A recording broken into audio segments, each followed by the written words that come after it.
Welcome to High School Sports on the Hartford Cable Network. I'm Don Morrison today at Ripken Field, Cal Ripken Senior Field in Aberdeen. Scott Elliott, a special day. Anytime Havre Grace plays Aberdeen, it's special. Today's even better. Yeah, it's like rivalry week, and we have a lot going on with some pregame festivities too. Yeah, we're watching now as the PA announcer is ushering in the first lady of baseball. That is the one and only Vi Ripken, her daughter Ellie Ripken, Austin Ripken, her granddaughter, and then Caden, who is the great grandson of Vi Ripken and Cal Ripken Sr. This field that we're watching here today is the Cal Ripken Sr. Field, dedicated to the memory of Cal Ripken Sr., passed away in 1999. Back in 2001, Scott, Cal came here, Cal Jr., and dedicated this field, spent the money out of money that had been given him through Major League Baseball Association to create this field. I think it was something like $75,000 that he contributed to put the lights in, to put the field and make it the way it is today. Well, it's a great tribute, and I think the formality here that they're going through is going to show that I guess each year Aberdeen and Havre Grace are going to play this game, and the winner of the game will get one of Cal Senior's fungo bats. The one and only Cal Ripken. It's going to be a traveling fungo. It's called the Fight for the Fungo.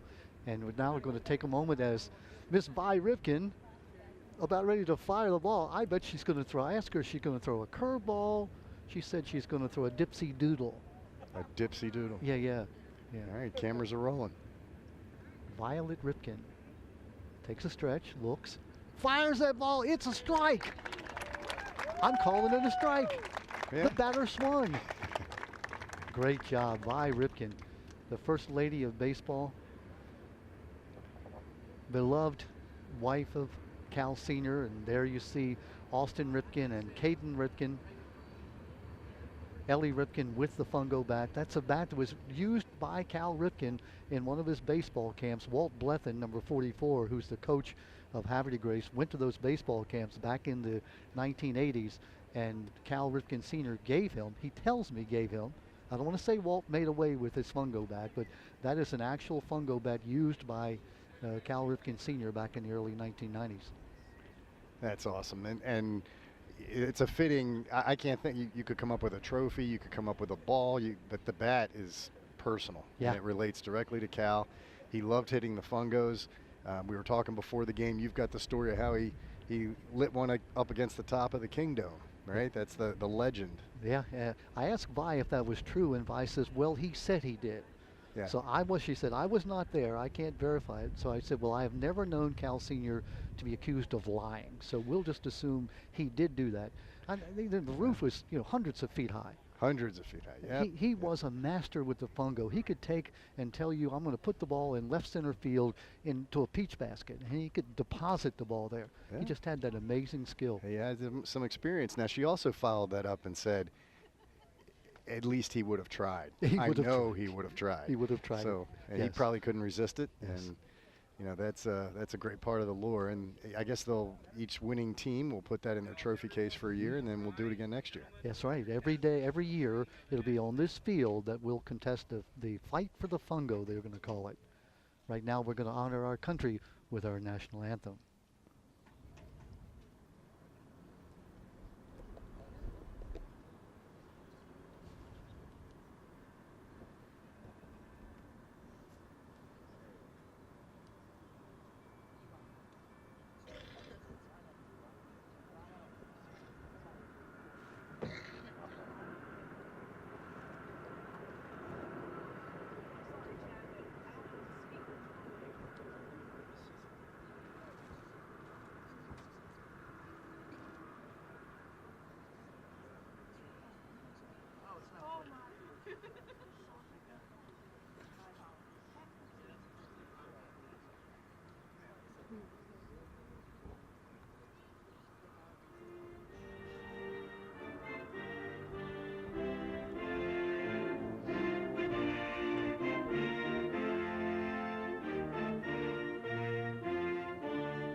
Well, the festivities are now over, and Scott, we have a game to play. Lucky that we're going to get this game in, we believe. Yeah. It's been rainy, it's been cold, it's been windy. Right now, as we start this game around 6 o'clock, the rain has let up. The wind is not windy. It looks like, I think we got a window to get this game in.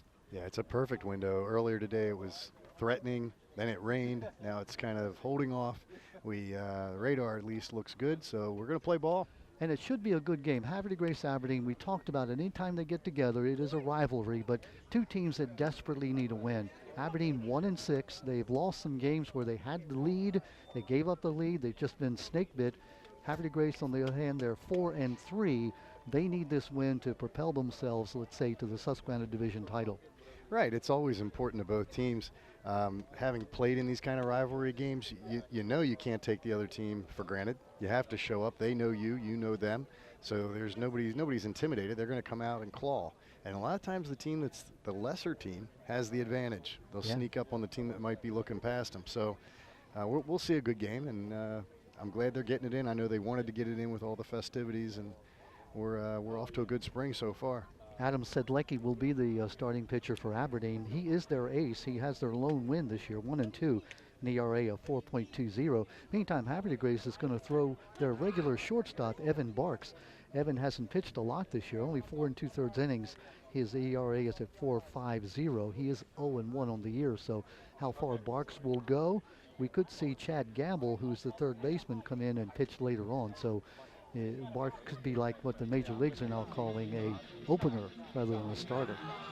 Right, they could piece it together, and they got the weekend off, so they're both juniors. I'm sure that on this kind of condition, especially with the field being a little slick, anything can happen too. So they're going to have to play good defense behind them. Got the umpires taking the field. Looks like we're gonna get underway. We are going to do that. Chad Blevins, the 9-year coach for Havre de Grace, said exactly that they're going to have to play good defense today. Meantime, talking to Bob Arnold, the Aberdeen coach, he said if there's been one Achilles heel this year, it has been that making the bad play, making the mistake at just an inopportune time. They have been ahead in 3 of their 4 losses, or 3 of their 6 losses, I should say, and have given up the lead and then lost the game late. Yeah, late in the game, and of course that's the key. You have to learn how to, as a team, to get those late inning wins and get the outs and get back in the dugout. You know, tonight we talked about the rivalry. You talk about the field conditions. And you talk about just how these young men are excited to play in this kind of game where you're giving away a bat, and they're talking to each other about who gets the bat for the year. So everything adds up to a good game. Yeah. Chad Blevins, the great coach for Havre de Grace. You know, it's kind of unique. And Scott, I know you're close to the 1983 group that graduated with you at Edgewood High School. All of his coaches played ball with him back in the 1997-98 period, when Chad was graduating at Havre de Grace, and they've stayed with him. They've been great friends, and they are now his bench coach, his pitching coach. All 4 of them have been together for so long. Yeah, and they look great in their uniforms too. They do. You They see look them standing young. over there. They look pro. They Yeah. look pro. I'll give them that. And Chad and I've talked about that before. He is close to those guys. He appreciates the help, and he does a good job here with the guys at Havre de Grace. Always says positive things about his team, no matter what situation they're in. He's a class act. He is that. He is that. Talking about these two teams, if there is one player that I really want you to watch, Scott, I know you will, it is the catcher for the Havre de Grace Warriors. He's a 4-year catcher, Yeah, you're talking about Alex. Graysock. Yeah. This young man, 4 years, he leads the team, 4.5 GPA. He's a young man batting .500 in 7 games. He's 11 for 22. Well, we're watching them warm up. Havre de Grace definitely looked like they were a little charged up coming out of the dugout. They're taking their warm-up swings right now. He's hitting 3rd in the lineup for good reason. They want to get on top right away. He has been their leader. He's a big, strong guy, and he can hit the ball. So I would expect, you know, you're looking for that kind of leadership. He's a senior captain, and you know, you're looking for that kind of leadership right away. 6 of their 9 batters for Havre de Grace are hitting over 300. So offense has not been an issue for this team. It has been, as we talked about, that critical error they've made at the wrong time, just like Aberdeen has done.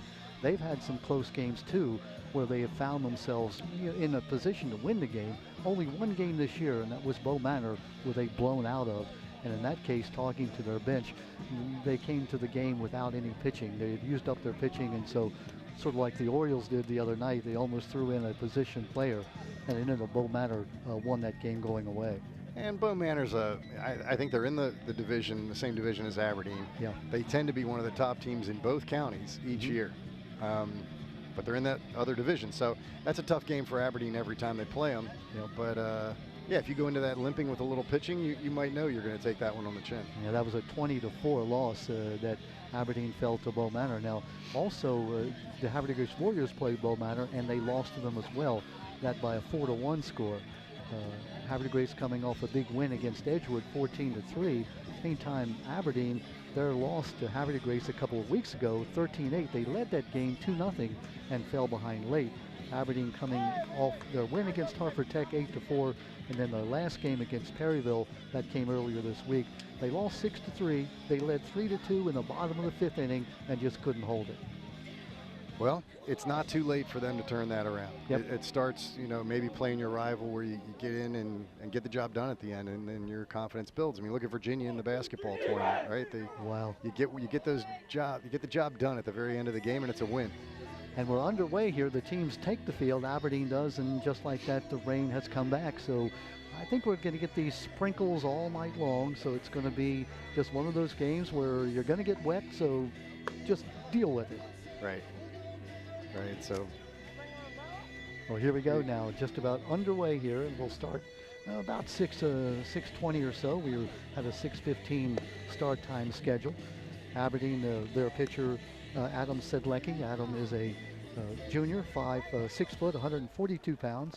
As we said, 1-2 in the year. He's pitched 15 innings, given up 18 hits, 9 earned runs, a 4.20 ERA. He struck out 10, walked just 6, which that's a pretty decent relationship between the two. He's got a good presence out there in warm-ups. Now, this is going to be a tough game for a pitcher. You got a ball that's going to be wet. You got conditions that are constantly changing. We've had a little bit of wind, then it was still. Now it's raining again out of nowhere. Yeah. So he's going to have to battle the elements, keep himself mentally focused. He's thrown a lot of fastballs. I saw him in the bullpen, tried to watch him, and I hope I'm not misspeaking, but he had a little bit of some kind of cutter or curveball that he was working on. So, tonight's all about what you feel comfortable getting across, because that grip might be different and you might have to go to some things that you're not used to doing. Just straight away 2-seam fastballs, 4-seam fastballs. Riley's our in go. He is the catcher, a junior catcher. Looking around that infield, it's Austin Keene at third base, Brian Langbine at shortstop, Ryan Feathers at second base, and Kevon Davis is the first baseman. Brandon Brown, Stephen Schultz, and Ryan Frist around the outfield. Havre Grace will send up its leadoff hitter, Connor Ignazi. Ignazi batting .308 on the year, 2 doubles, 5 runs, 4 RBI, 7 stolen bases. Going outside, we're underway.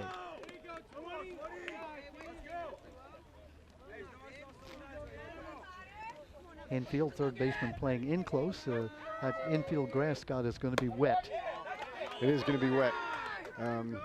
Just missed high there with that one, but that was close. Yeah, pitch looked good. It did look good, especially on a night like this. We have a little bit of a cross angle here, so we're not right behind home plate. Pop-up foul and out of play. Look out, truck. I parked my truck back there. That was not a good decision, was it? Oh, well. I'm sure it won't get hit, Don. No. What are the chances? Yeah, here we go. You jinxed me now. 2 balls and a strike. Nice pitch. Yeah, right down at the knees. I like Sedlecki's windup. He's fluid and he's confident. He threw 2 balls and then comes right back with 2 strikes. 2 balls, 2 strikes, nobody out, just underway. Swung on and missed. Down he goes. Well, that's how you want to start if you're a pitcher. Hey, you throw 2 balls and then you come right back out, 3 straight strikes and sit him down. That's good and that's confident. See how long my scorebook holds up today.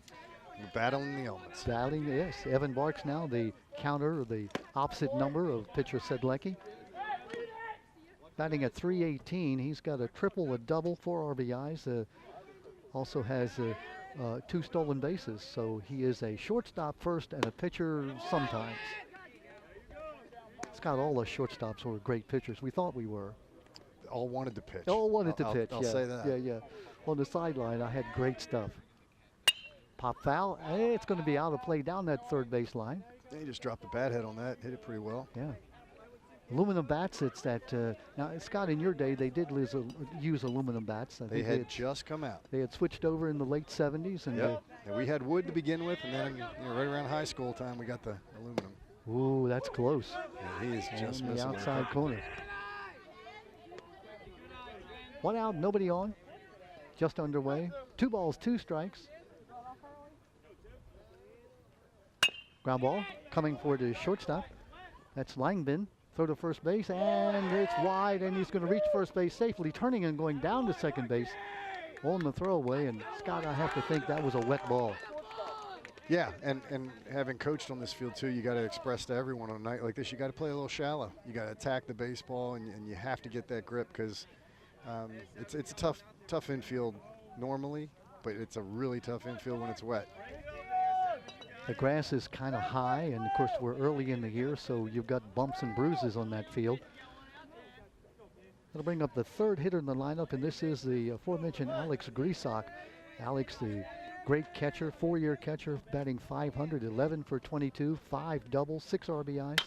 Line shot, that's going to be foul down the right field foul line. Yeah, he's up there ripping. He's got a man in scoring position. I think that's always a good idea early in a game. You know, if you're a good hitter and you're hot, you want to start the bat moving. You don't want to get behind. I guess the scouting report here on Sedlecki's, he's not going to walk too many guys. Now, in this particular case, he does have first base open and one of the best hitters in the county up. Yeah. So it might be an option here, especially after that first pitch rip. Down low by the catcher. That's going to move down to third base. Goes Barks. Ball that the catcher, I think on a different day, might have had. It looked like he just lost it a bit. You know, it depends on your strategy here, but if you are trying to avoid the middle of the plate, catchers need to go get the ball, because the pitcher's going to be nibbling or intentionally walking him. Runner at third base. Ground ball, second base. That should score the run and will. Picked up by the second baseman and throw to first base for the out. That was from Ryan Feathers to Kevon Davis, and so 2 out now. Well, they traded a ground ball for a run there. And, you know, that's what you got to give some credit there to the hitter, getting the ball in play and getting the run across. Chad Gamble now the batter. Chad, the third baseman, .364 batter, 4 doubles, 9 RBIs. Pop-up foul over our heads, I hope. Ooh, was that my truck? No. No, I'm worried about my truck. It's a 2000 truck, and it's not, you know. No, this isn't like your first trip to Aberdeen High, Don. You should have had some. You would have thought. Parking. Fly ball, foul again. Yep. Off to the right side. That's good speed on that ball from Sedlecki. He's got ahead of the hitters with a good strong fastball. Scott, you notice our right center field camera angle that we have. I'm very happy that our director and the entire crew, Dennis Cassidy, it's mounted up there on the Cal Ripken Senior field press box, which actually faces the football field, but the back end of it faces the baseball field. Yeah, you know, I've never really noticed that those angles make such a big difference, but when you're broadcasting the game, it's fun to have them, and they do add to the whole broadcast. Our guys do a good job. 2 strikes, 2 out, nobody on. Line shot, that's going to be just foul down that right field foul line. It's protecting the plate.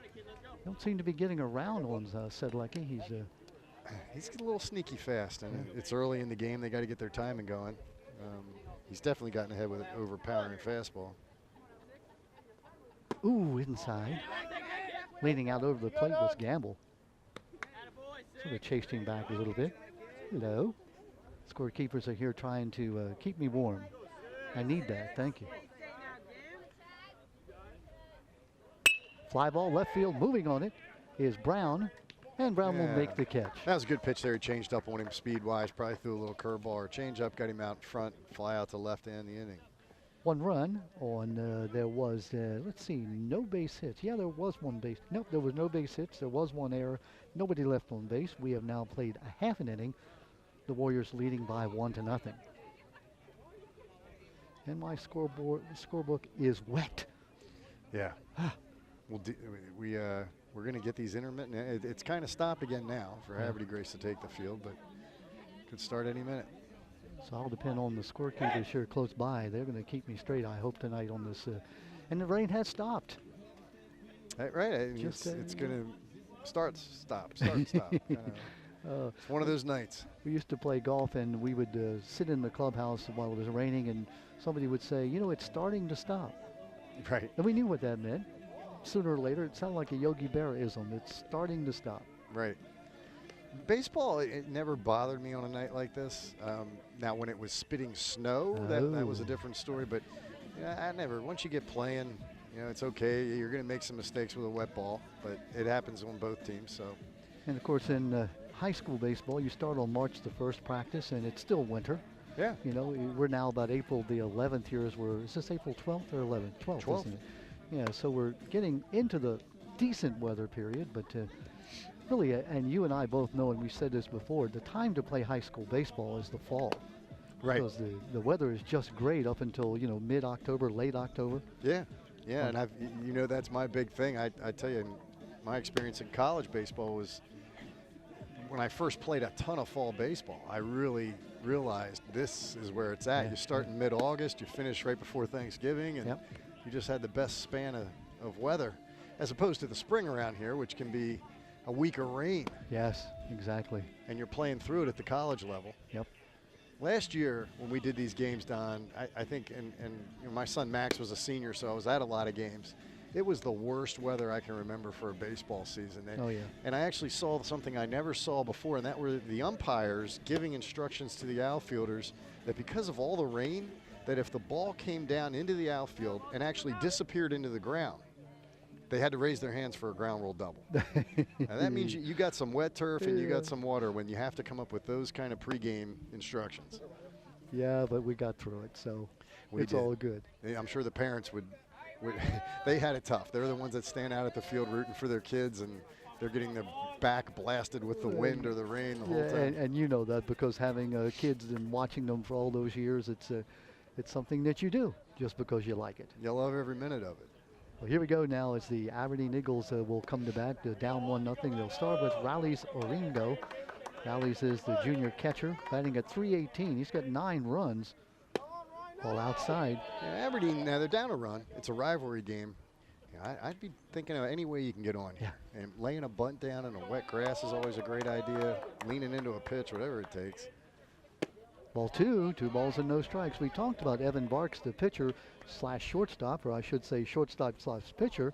The number 1 pitcher for Havre Grace, unfortunately, Frank Ciano, is out of the area today. He's with his family on a family trip. So, you know, Evan Barks is the opener pitcher, if you will. Shortstop who says, yeah, give me the ball, I'll take a turn. Well, come on, shortstop, second baseman love to pitch. Any opportunity they get, they want to get on the mound. Yep. I love catchers who lead off, too. There's not many of those in Major League history, right? That's a strike. 3 balls and a strike. No, you're right. There was a kid named, go back to the 50s. He's probably a grandpop now. Fitzgerald, who caught for the Washington Senators. I remember the 50s. You're going back to the 50s. I do, yeah. Want to go back to the 40s? Ball 4 as Oringo, I'm sorry, gets on first base. That's what lead-off catcher walk. I like that. In my day, I'm guessing maybe Manny Sanguillen from the Pirates might have led off a few times, but there's not many, and we'll see what kind of wheels the catchers have. You got to think catchers like to run, right? Talk about a memory. Manny Sanguillen. That guy never saw a ball he didn't want to swing at. Throw it back to first base. We'll set that infield for you. Chad Gamble's at third base. Jeremy Smith's at short. Jackson Transparenti is at second base, and Jesse Fenner at first base. Alex Grisak, we told you that all-everything catcher, all-county last year. By the way, he's headed to Rose-Hulman College. Never heard of that on a baseball football deal. No. Don't know where Rose-Hulman is. We'll have to find out. The outfield is Nate McRoberts, and we'll tell you a story about him. Connor Ignazi in center, and Riley Wazalewski is in right field. That's a big bending curve there from the young shortstop. That was a good pitch. Brian Langdon here has tried to bunt earlier, maybe moving the runner over. Now he's in a situation where he's got to be productive and get Aberdeen's runner in scoring position. Langbine, the shortstop for Aberdeen. A .222 batter, 5 runs scored, 2 doubles and 4 walks. Oh, Line shot, that's going to be in the center. No, the second baseman bobbles it, comes off his hands, and all runners are going to be safe. That ball just sort of died out there. You know, that's an aluminum bat. It sounded like it was hit to deep center field the way it came off the bat, but you're right, it kind of flailed to the right. It took a weird hop as it hit the ground. Tough play all the way around, but Aberdeen's got something going now. They do. First and second, nobody out. Ringo looked like he was running on the pitch because he was almost at second base when the ball got there. Here's Kevon Davis, the first baseman, 304 hitter. Kevon, a junior. I have to apologize to his mother, who's sitting right here as the scorekeeper. I hurt his hand early in the game. We were playing catch before the game. Oh, and okay. Well, he didn't have a glove. Oh, okay. Well, now it makes sense. Yeah, I threw my fastball, which he caught and spit on, and threw it back to me. I had stolen Ryan Feather's glove, so I had a glove until Ryan came along and wanted it back. I couldn't imagine. Ryan has a glove with his name on it. How do you do that? I never had a name on my glove other than I printed it. Ground ball shortstop, fielded by the shortstop, throw to second base and dug out of the dirt. Good play there by second baseman Jackson Transparenti. Jeremy Smith with the field. Going to third base safely on the out at second base is the runner Rayleigh Oringo. And safe at first base is Kevon Davis. First and third now with one out. As the rains have returned. Jackson Transparenti, you know, he might have got fooled on that little hop that just a couple minutes ago, but he made a really nice catch on that play because that ball would have been in right field. Yep. Aberdeen would have had a little rally, but he gets the out. Now they got a first and third situation. The aforementioned Ryan Feathers at the bat, cleanup hitter, first and third. Up high, ooh. That ball had to slip a little bit out of his hand. Well, I love watching expert catchers. Alex Grisak, he just, you know, he's the quarterback of the team out there. There's another high ball. That ball is just getting so hard to hold on to. Now we're into another one of those little blitzes of rain. So, hey, Aberdeen's a bat. Let's make it work, right? If you got the rain, let's get the ball on the ground. Let's get something going here. Get the run in, tie the game. 2 balls, no strikes. Curveball. And he gets it across. I guess he figured the fastball is not working. Let's try the curveball. Right, it's got a good change of pace on it. Now, it is a get-me-over curve there in that case, but Aberdeen might want to start sitting on that pitch if they're looking for a pitch to drive. First and third, one out. There's another curve. It's going to be a bit high. Didn't quite get over top of that one. 3 balls and a strike. Aberdeen looks like, or I should say Havre looks like they're going to go for the double play if they can get it. Third baseman, first baseman in close. So short and second playing at, that's right down the middle. And the runner now goes down to second base without a throw. And so now that eliminates the double play. Now let's see if the infield will come in. No, they're going to stay back at the middle part of the infield.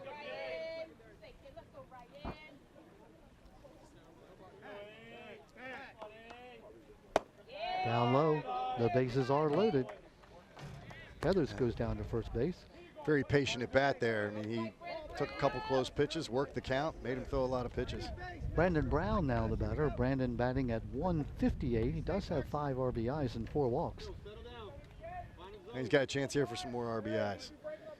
Scott, would you go home first here for the double play, cut off the run? I would on a game like this. Ground ball shortstop. Looks like you're going to lay back for it. He's going to throw to third base and get the out there. So the force out at third base, the run does score. We're tied at 1. I like the approach there at bat. You know, you're looking for something that's around the plate that you can drive with men in scoring position, hit it hard somewhere, and that's exactly what he did. Ringo comes in to score on the ground out RBI out, force out by Brandon Brown. Well, we got a lefty at the plate. That's always Adam good to see. Sidlicki, he is the pitcher batting left-handed. There go the runners. Down to third, and it's going to go into left field, and he's going to come in on the overthrow.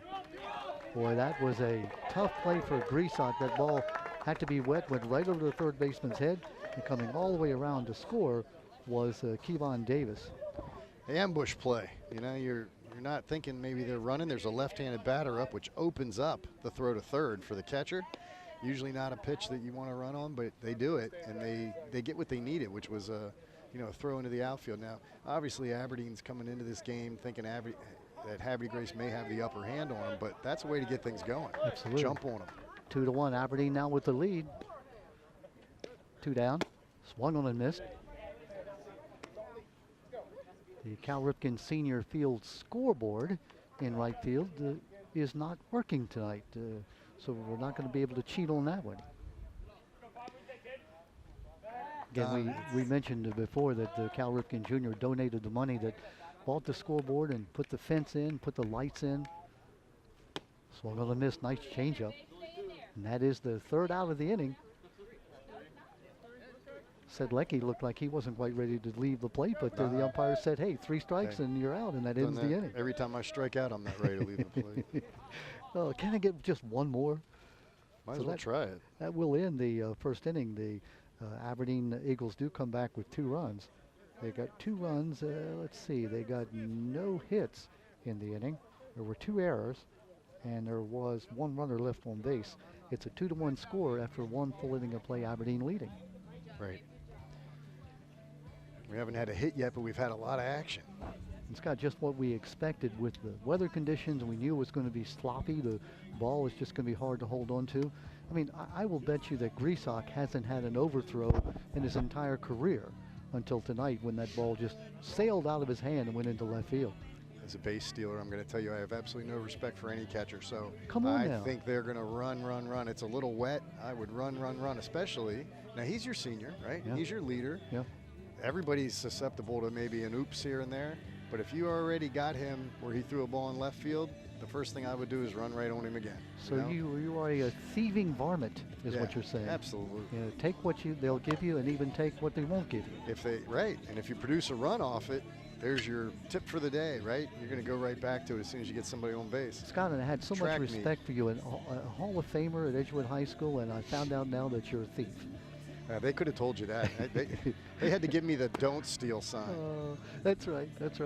Yeah, who was it? They said that they had one sign which was "Don't steal," and Brooks Robinson got that all the time. He said, "I kept looking for the steal sign, but I got the don't steal sign." Right. I don't know if Brooks had a stolen base. He probably did in his career, but if he did, you could probably count him on one hand. He was a thief of another kind. Yeah, Brooks was. He committed his robbery in the field. Oh, just those folks are not old enough like me and you to an extent. Growing up, you watch Brooks play, and absolutely. Of course, I watched him from as a young adult. They came up in 1956 out of Little Rock, Arkansas, and he was just extraordinary. He's a great athlete. Not only as a player, but as a human being. That's absolutely true. Came up as a second baseman. They found out that he couldn't run enough to play second base. So they found out that third base, all you had to do was a step and a dive. That's where you get a lot of your third baseman. And that's why he ended up being a third baseman. Brooks probably had an average arm at best, no speed, at all. Yet he became, a Hall of Famer and in my mind, the best third baseman in the history of baseball. So enough of that. Jesse Fenner now leading off the top of the second inning for Havre de Grace as the Warriors down by 1. Another big ground ball, second base, nice hit. and There's our for the first base hit. First pitch, first hit into center field. Fenner coming in, batting .364. He didn't waste any time at all. Sedlecki threw in the ball in the low outside, and Fenner clubbed it into center field. That was a nice hit, went right with it. They're being aggressive with the bats, which is what we wanted to see. Jeremy Smith, the senior shortstop, batting at .211 with 6 RBIs.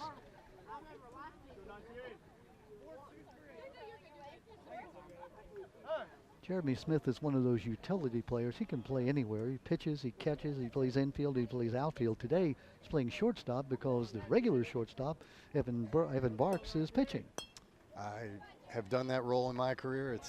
And when I was a starter, you love the guys that can fill in anywhere. It's a good thing to have on the team.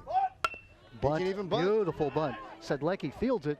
Nobody covering at first base, and he has to hold on to it and finally throws, but he's going to be safe at first base on the base hit. I think they got him. I think they run him up. They're calling him out? Yeah. Whoa. It was hard for us to see that play. Now, I'll give Sedlecki a lot of credit because he gave his player time to get there. Very good. He gave him time to get to the bag. If he had 2 choices, and one was to make a perfect lob throw to the bag, which he did. So they got the out, even though the runner moves over. Good call, yeah. Out at first base, the runner at second base is Fenner. That brings up Braden Grews, and Braden is the Braden is the DH now, right. DHing for Nate McRoberts, who's playing left field. Right. He's only a sophomore. He's got a good stance up there. Good sized kid for a sophomore. 429 hitter, 6 for 14, 3 RBIs and 4 stolen bases. Well, you said the whole team swings, and they do. They do that. 6 of the 9, as we said, starters batting 300 or better. Down by a run, got a runner at second base with 1 out. Go back to that play by Sedlecki. That was an excellent play. And Scott, you called it exactly. He had the choice of just lobbing it over there. Led his receiver, in this case the second baseman, perfectly. Yeah, I'll come back to it right after this pitch. Braden Bruce. Foul ball. What I like about Sedlecki's play was that, you know, it's one thing to make the play at the end, but he made it in the beginning. And what I mean is he got off quick, straddled the ball, picked it up with his bare hand with really good technique as he was, you know, right off his right foot and made a good throw. But he had to hesitate on the throw until his cover got there. We're in the top of the second inning. Havre Grace down by a run. They've got a runner at second base. Pop up, foul. It's going to go out of play. Boy, Jesse Finner not getting much of a lead at second base at all. That's because the Aberdeen defense is pinching in there, keeping him close. Brian Langbine at shortstop, almost standing on the bag and then moving off as the pitch comes in. Lights are beginning to take effect here at Aberdeen. Ooh, up high and inside. Sedlecki, he's throwing the ball really well, throwing with good speed. Yeah, I think that might have been a little purpose pitch there. He wanted to, you know, obviously not hit him, but come inside, establish himself, see if he doesn't go away here, try to get the strikeout. There's that curveball, hangs a bit high. Yeah, he didn't really finish that pitch, but he was going away with it. Came in, went out. Let's see what he does now. What's the count here, Don? You know what? The scoreboard's not working. The umpire's going to tell us 3-2. 3-2, so we do have the full count. Thank you, Mr. Umpire. I would have gotten his name, but he walked in just as the game was beginning, so we can't give him credit. Swung on and missed. Big strikeout. Yeah, 2 down now. It's hard to bet against Sedlecki on a 3-2 pitch. He looks like he's getting established. That's 2 strikeouts that Sedlecki now has. That'll bring up Riley Wazlewski. They call him Waz or Waz. I'm not sure how you pronounce that. Waz has a chance here to get the run across. The bottom of the lineup can be productive. This is where you love to see a team like Havre Grace excel, is getting the bottom of the lineup to get a run across, you know, early in a game. That'd be huge. Riley Wazlewski, a junior. Foul ball. Catch the catcher, gets the umpire. Everybody's okay. Wazlewski, a 250 hitter, has a double. By the way, this kid came in and pitched. They were playing a game earlier against Hartford Tech. They won it 10-7 in 12 innings. He came in and pitched 5 shutout innings to win that game for Havre Grace. They're a versatile team. Yeah. You find that, of course, with high school teams, especially small in number. On the outside corner for the strike. 2 strikes. Sedlecki 1 pitch away from getting out of this inning. Misty rain coming down now. Not enough to hurt us, right, Scott? We've seen heavier rain than this, and we probably will again. Good job by Sedlecki. Yeah, he wasn't comfortable there the way that was playing out, so you step off. He needs a good payoff pitch here. Just off the outside corner. Just missed. Nice pitch. 2 balls, 2 strikes. 2 out, runner on at second base. It's Jesse Finner, he singled. And Jesse Fenner's looked like he's trying to stretch his lead here because he knows he wants to score on a single in this situation. Off the catcher shin guard, he's moving. Let's see if he throws into third base, and he's going to be safe at third. That ball hit off the catcher's shin guard, bounced far enough away. Finner with a nice break, even though he didn't have a big lead, Scott. Well, he was stretching his lead. I mean, he knows in this situation you're not going to get a lot of opportunities with a couple outs to score the run, so he was trying to extend that lead. And as soon as the ball, his read was good. He saw the pitch down, and as soon as it wasn't totally blocked, he was on the move, totally committed to the third base. And you never want to make the last out at third, but you want to be aggressive. He's only 90 feet away from tying this game. Right. 2 outs. Foul ball. Fighting it off. Wazlewski. You got to also remember that Havre Grace threw a ball in left field. The conditions aren't great. If that catcher comes up, throws that ball away, the game is tied. So absolutely. You know I'm always going to lean towards aggressive base running.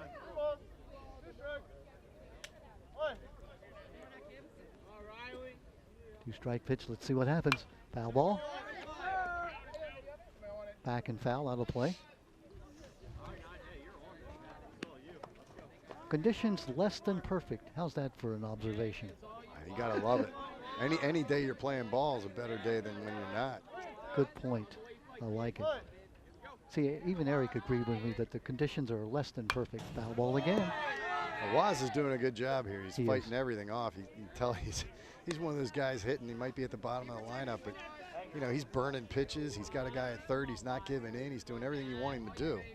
A lot of times guys like this end up getting a hit. Fenner getting that lead off third base. Down low. I think that's going to make a full count. Yes, no, that's ball 4. Down to first base goes He worked the walk. Wazlewski. That's a really good at bat. Now what do you think Havre Grace is going to do here? They got a guy at third. They got a first and third situation. 2 outs, good pitcher. Are they going to be aggressive on the bases, or are they going to try to get back to the top of the lineup? No, I think they're going to be aggressive here. They've got their number 9 hitter, Transparenti, and he's a 200 batter. Not saying that he's not capable of getting a base hit, but certainly a double steal seems to be a good option right here. Ground ball third base, and the third baseman makes a nice catch. That's the gamble. Nice first play. base for the out Nice at first base. Good pickup by Jesse Fenner. They call Jesse Fenner the Fenner factor, and he came up with a nice play that time. Good job by both the third baseman, the Gamble, and the first baseman, Fenner. 5-3, the third out of this top of the second inning. There is no runs. There is a base hit. No errors. There's 2 runners left on base. We have played 1.5. It is now a 2-1 lead for the Aberdeen Eagles. Wow. Well, Aberdeen got out of that jam. He did. And the ball was hit sharply, so Havre Grace decided to keep the runners anchored and swing away. It just didn't work out. You hit the ball right at somebody. Well, that was a bad hop toward the third baseman as well, and Gamble was able to play it. I think it was fortunate that he was back far enough that the bad hop actually came up high for him to make the play. Talked about Brooks Robinson and those folks who are too young, and shame on you if you are, to have seen Brooks Robinson play. Brooks he prided himself of having what he called a soft body. So if the ball bounced off him, it didn't bounce far. It bounced right at his feet. He was so quick at picking it up and making the throw to first base. He was just a master. Great ability to have. I mean, you have to have quick reflexes to play third. Now that was Austin Keene, right at third. We just saw that last play. I'm sorry, for Aberdeen. Yes, yeah. Austin Keene. So I had Chad Gamble. My bad. It was Austin Keene. I remember that because Davis. Austin Keene was also the pitcher last year. Patterson Mill that set all the records. So I remember the name. Aberdeen's got a guy by the same name. Now that's a big play to get out of that inning. You're right. It took a bad hop. Looking at that field right now, it does look like the ball could take a couple hops when you're down there. And I apologize, Austin. Yeah, Austin Keene is I was looking at the wrong side of the equation here. Keene threw it to Kevon Davis. He just made a nice play. He doesn't care. The other thing he did is he came up. That ball staggered his step a little. He came up and threw a perfect strike to first. Yep. Well, now we go to the bottom of the second inning. It's the bottom 3 in the order for Aberdeen. Ryan Frist, the sophomore right fielder. He'll lead off. Who up high and inside. Frist batting at 400. Now it's a little deceiving. He's only been up 5 times this year, but 2 hits in 5 times, that's 400 in any man's game. Yeah. Scored a run. Havre Grace infield, Gamble, Smith, Transparenti, and Jesse Fenner. That's that curveball that he's thrown a couple times. His arm slot's dropping a little on the curve, which will hang it up a little, and they're starting to swing at it now. That was a pretty healthy rip on a 1-0 pitch on a curveball. Evan Barks, not the biggest guy in the world, probably about 5'7" or so. Got a nice arm, fly ball right and foul out of play. Well, what Evan did right there is he had changed him up with the curveball on the pitch before. He noticed he took a good hack at it, so now he comes back with gas and got him a little timed off, and he had to foul it out of play. So now he's got 2 strikes on him and he's ahead. See what he comes up with here. Timeout called at the plate. I like that. Ryan Frist, dictating the momentum a little bit, stepping out, trying to get himself together here and battle back in the count. Yeah, don't quick pitch me, he says. Right. Line shot into right field. Moving on it is the right fielder, and he does not make the catch. That ball seemed to just float a bit. Right fielder Riley Wazlewski unable to make the catch. Yeah, Ryan first did a good job hanging in there on that. He did hit it fairly hard, so he's going to get rewarded and get to first. That'll bring up Ryan Steven. Frist, I should say. Yeah, Steven Schultz now, the center fielder. Schultz is a 105 batter, 4 RBIs on the year. All right, so what's Aberdeen going to do? They had some success running early. Havre Grace kind of knows that, so they throw over right away to keep them honest. He's got a pretty good lead. Squaring takes it back, but the umpire says nope.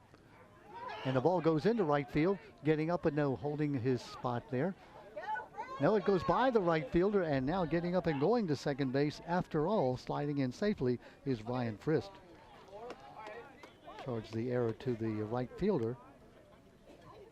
Frist had gone back and wasn't going to go anywhere, but somehow that ball just slithered through the grasp of the right fielder. Well, Havre Grace is throwing the ball around a little, and they're going to need to settle down on that, or they're going to keep pushing the issue. If I were Aberdeen, I'd keep pushing the issue until they prove they can throw it around the infield. That's a good point. Now, if you are the batter in this case, Steven Schultz, do you think about even moving up another base? Well, they already bunted. They showed bunt early. I'd do it again. Curveball hangs a bit high. That's the pitch we're talking about. It's his get me over curve here. You got to get on top of that and finish it. Yeah, and the Aberdeen batters are not being fooled. It's not flinching. They're just watching that ball all the way in. Fastball on the outside corner. After a curveball high, fastball down, or typical follow pitch, that's a good pitch to bunt right there. The ball's down, I'm going to go in the lay down and get that guy over. Nobody out, runner at second base. Aberdeen already with that 2-1 lead. There's the curveball. Swung on, it's going to be foul and out of play. Going down the third base line. Well, you hit it over the fence. Yes. Speaking of the fence, it's about 380 to center field here and about 330 to left field. The wind's sort of blowing in. I'm going to make a prediction here. Okay. I don't think we're going to see a tater over the fence tonight. Well, Alex Greska is really glad you said that. Good point. Oh, that's close. Just laid off and just a little low. Ball tailed at the very last second as it got to the plate. 2 balls, 2 strikes, nobody out, runner at second base. They're really holding the right side of the infield's wide open with the stand hold from the second baseman. Now he's drifting back. Curveball hangs inside. Schultz said, I'm not sure, but he was happy to hear the umpire say ball 3. 3 balls, 2 strikes, nobody out, runner at second base. You got to think this is going to be a fastball. You got to be ready to rip. Fastball low, ball 4. Umpire's been very consistent on that pitch down low, so good eye up there by Stephen Schultz, and he's on first. We got a little rally going. Taj Braxton in at the bat. Taj is the DH today. Watch Taj in batting practice. This young man can hit the ball. Oh yeah? So is he hitting for Austin Keene? He is, yeah. Keene is timeout here as the Coach Blethen is going to go out and talk to his pitcher. Not a bad idea. Coach Matt Blethen, his second year. He was drafted out of Havre Grace, was Matt Blethen by the Orioles. Instead went to West Virginia University, eventually drafted by the Indians. So he's again that part of that 4-man coaching staff at Havre Grace. These young people all graduated the 97, 98 era, and they've hung together as friends and baseball, let's say junkies, their entire life. Why not? Meeting is over on the mound. I'm not sure what he would have been telling him. They got a situation with men on. You're not really playing your best ball, but they probably want to talk about what they're going to do if a bunt comes down. Yeah.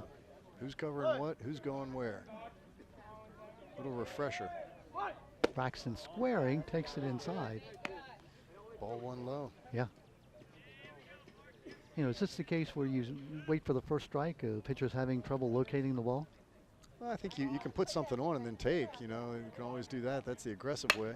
He's hacking. That's a tough play. It is. That is right on the line. Right on the line. It's fair ball. The runner had to hold up at second base. He's going to stay at third. So the Texas League fly ball into the no man's land there down the left field line, and we have the bases loaded. Yeah, that was in no man's land. You know, as a base runner there, you could stretch that further, because if they do make a great running catch, very few people can stop their momentum, turn around and throw you out at second. You got some time to get back, but Aberdeen played it a little more cautious. Now they're in a bases loaded situation, top of the lineup. With nobody out. Yeah. That'll bring up Riley's Oringo. Well, this is my guy. This is my leadoff catcher here. Riley's Oringo, first time up, walked and scored. That was that get me over curve. Not a bad pitch there. I really liked Evan going to the curveball there. Aberdeen with that 2-1 lead, and they're looking to expand it. Ground ball right at the plate. It's going to go foul and stay foul. Folks who know baseball know that a ball like that, you have to come touch it, because all the way to the third base, if it bounces back in fair, and who knows, it'll be a fair ball. So you just can't assume it's going to die in foul territory. He's up 0-2 here. So Frist we'll at third, see. Schultz at second, and Braxton at first base. Third baseman way off the line. Chad Gamble. Ground ball, foul. Aurelius did a really good job of hanging in there on that curveball. He waited for it, got a piece of it, fouled it. He lived in the fight another day now in the 0-2 count. Riley's, they call him Rhino. Yeah, that's a great nickname. It is. 4.13 GPA. Plays in the Aberdeen High School band. Wow. Yeah. Does he play the horn? I'm not sure. Most rhinos would. I love it. That was good. I knew you'd like that, Don. I'm going to remember that one. Riley tells me, he says he wish he were 6'3". Who doesn't, right? Yeah, good point. He's battled back out of, he's a pitch he can handle. There it is again. Couldn't quite finish that curve, so. 2 balls, 2 strikes now. Well, you don't want to go 3-2 here. He probably getting, Rhino's going to get a fastball he can handle here. He's got to stay on it, stay with it. Big part of the ball game with nobody out and the bases loaded. Up high, ball 3. 3-2 now. Evan's getting a little frustrated, but he's a shortstop. He hasn't probably, maybe getting a little tired. He's throwing a lot of pitches. Yeah, and the question is how far, how long will he go? Right, right. We're told that Chad Gamble, there's a ground ball into Base center hit. field, base hit, Nice 1 run pitch. scores, and that'll be all that will score. Throw coming all the way in. Good job there coming out and making the play. This catcher Greasock not letting it bounce. So the line drive single into center field on the 3-2 pitch, and that's an RBI single for Oringo. Well, Rhino got a pitch he could handle there. He knew it. He knew they'd probably come with a fastball. He did exactly what we said. He just drops a bat head on it, hits it up the middle, base hit. Now they got something going again. They don't have an out in the inning, and they got the middle of their lineup coming up now. Surely do.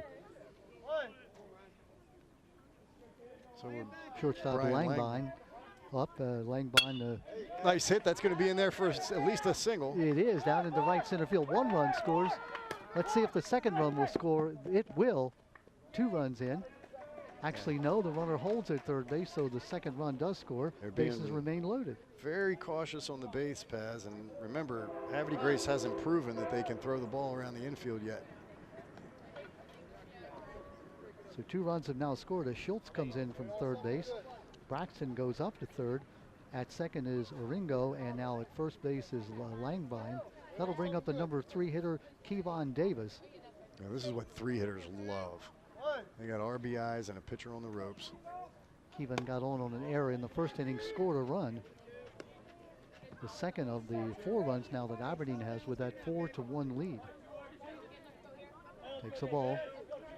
Bases are loaded. Curveball, ground ball, second base. Moving on and making the play. The throw to second. He's going to be safe at second base. Oh, they're Throw coming home. He's going to be out at the plate Maybe.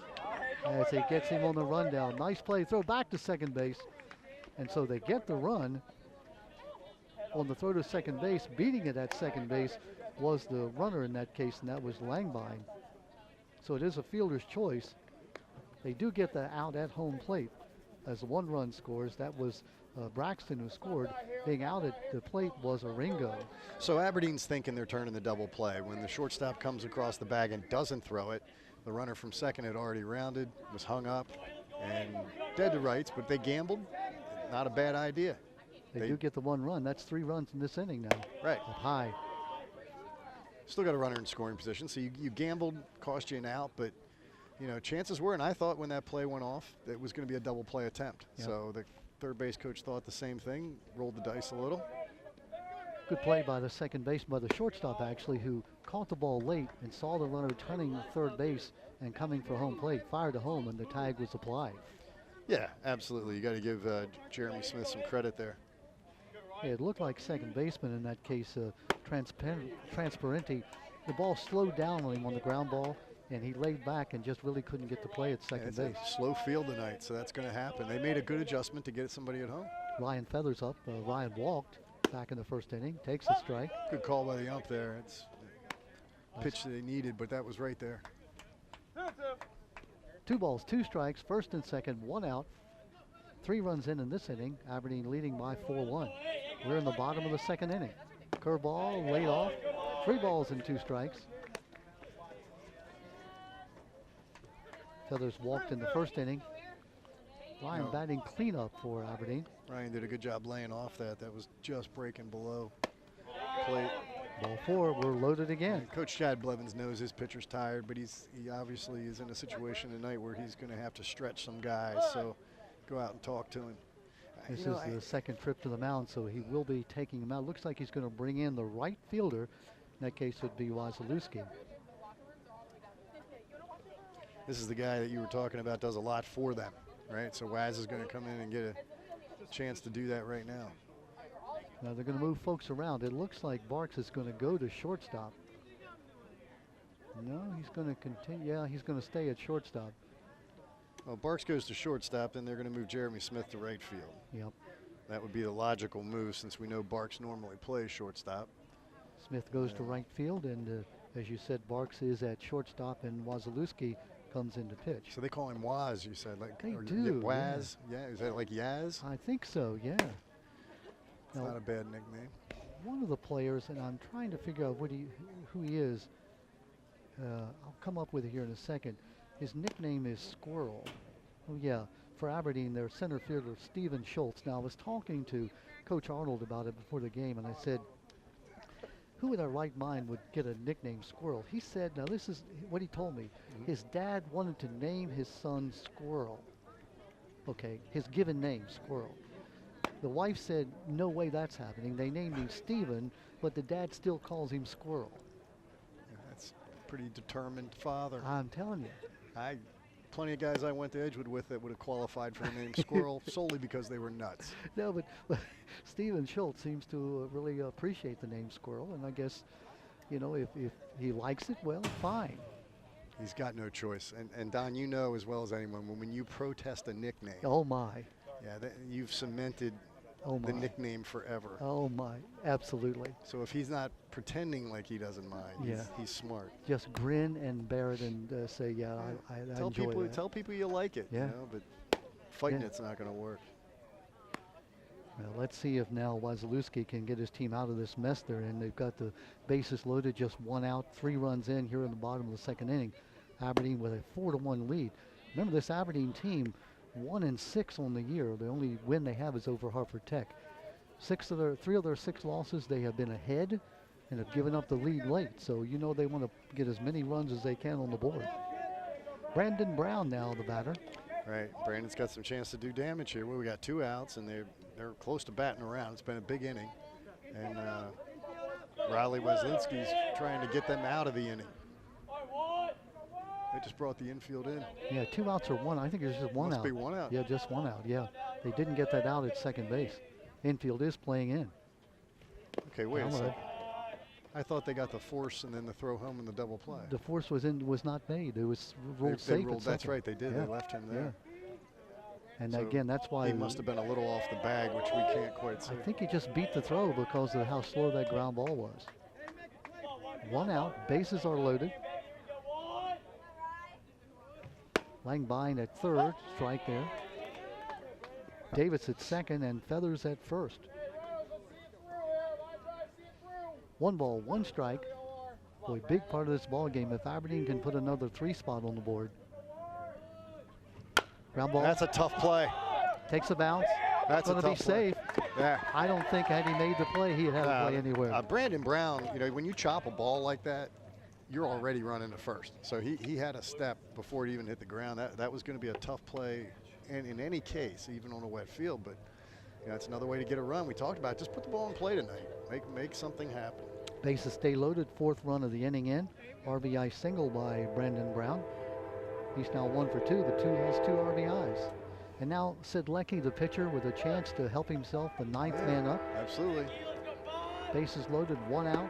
Yeah, he struck out last time, and we know he wanted a 4th pitch or 4th strike. You know, he was looking to get back in there, so he's got his chance now. He's back in the box. 4 runs in this inning. 6 runs total. Takes the strike, 1-1. Nice pitch there. We're just in the bottom of the 2nd inning. Aberdeen leading by 6-1. This is the fight for the Fungo. If you missed our opening game ceremony, we'll tell you about it in just a moment. Curveball up high.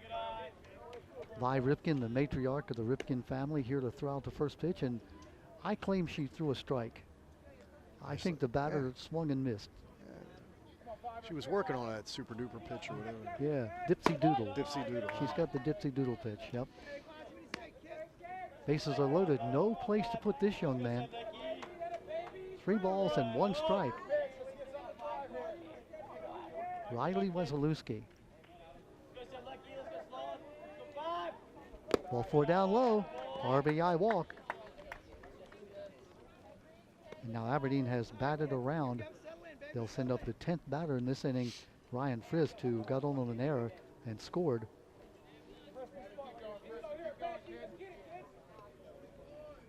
He's ready to go. I mean, it's you want to hit if you're Aberdeen in this inning because everything's going their way. So Frist batting for the 2nd time here in the bottom of the 2nd inning. Aberdeen has scored 5 big runs here in the bottom of the 2nd, leading by 7-1 as you see. Outside, Grisak, boy, is so slick there. Grisak goes down and in disgust throws the ball back. Alex Grisak, a 4.5 GPA student, a 4-year player on the team. Plays baseball, also plays football. Could you hear those trains growing up in Aberdeen, Don? You know, I grew up in Edgewood, and yes. No, I mean, the guy, I know where you grew up, but I mean, do you think they could hear him? Oh my goodness, yeah. Because you know how we heard them in Edgewood, right? I mean, that was like, hear them in the middle of the night. Hopefully, it sounds like they're picking them up on the telecast. It's one after the other right now. Up high. Yeah, in this wet weather, of course, the sound seems to travel so well. I used to love to hear that train whistle. Almost put me to sleep. Some people Edgewood, everybody talks about it. Yeah. I guess they got the same thing here in Aberdeen. Oh, yeah. Strike on the inside corner. So he's fighting back. You know, Havre Grace, it's been such a bad inning. They might want to try a pickoff or something. Just any way to get out of this inning. It just seems to keep going. This young man's been in right field. No chance to warm up. Down low, ball 4, and another run comes in. You bring up a good point. Not easy to come right in from the outfield, especially when the mound's probably not, you know, it's a little slick. Yeah, I mean, the conditions just the worst it can be, meaning cold, rainy. Steven Schultz now, he walked and scored earlier in this inning. 8-1 now the score. Up high. They're going to have to really focus on getting on top. It looks like they're going to get some action in the bullpen now. Somebody's going down there to warm up, but I mean, I don't think he's too far off. He's got good speed. He's just got to get on top of the ball, keep it from riding out on him. Still just 1 out here. Down low. Well, Alex Grisak has just, you know, he's been all over the place trying to keep the ball in front of him. Has done a great job. He saved a run there, you know, with the kind of speed it looks like Brandon Brown had on that chop hit. Every run matters right now. You got to save it. Up high and inside. Phew. Wesolowski just simply can't get his rhythm. And again, as we said, Scott, coming in from right field. Oh, you might want to go talk to him, settle it down. I mean, there's no time limit here. Take your time. Yep. There you go. couple deep breaths, relax yourself. You want to keep the same rhythm when you're on the mound and you're in a rut. You know, you want to change your rhythm, do the opposite of what you want to do, slow yourself down, throw a strike. 3 balls, 1 strike, bases loaded, 1 out. Down low and outside, and that's another run coming in. Coming in is Brown from third base. Moving up is Sedlecki to third. At second base is Frist, and now Schultz on at first, and that'll bring up Taj Braxton, who got a single. Seems like an hour ago, but it was this same inning.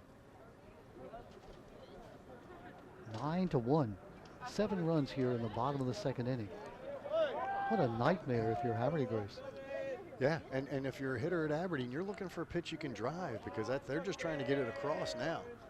So, you know, you can be you don't want to just take everything. If this is a pitch in the place where you like it the best, you can drive it, you want to drive it. Timeout as going out is Chad Blevins to talk to his pitcher. Not a bad idea, you know, slow it down, give his guy in the bullpen a little time. Going to take the ball from him. Wozlewski, you know, you can see very disappointed. Obviously, this is not what he had planned to come in from right field. He's going to go sit down, and coming into pitch, we'll have to get a number here and see who that is.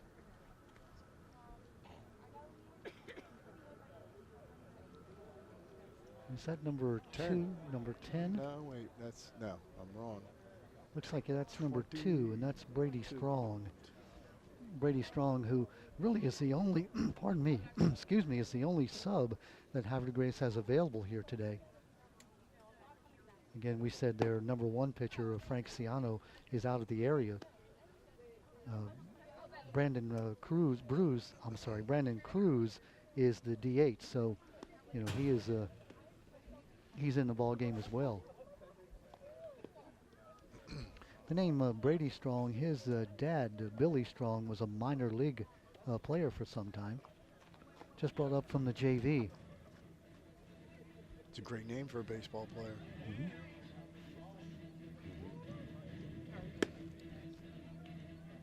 Brought up from the JV, and welcome to varsity baseball. We'll put you in, bases loaded, 1 out. Yeah, here's your shot.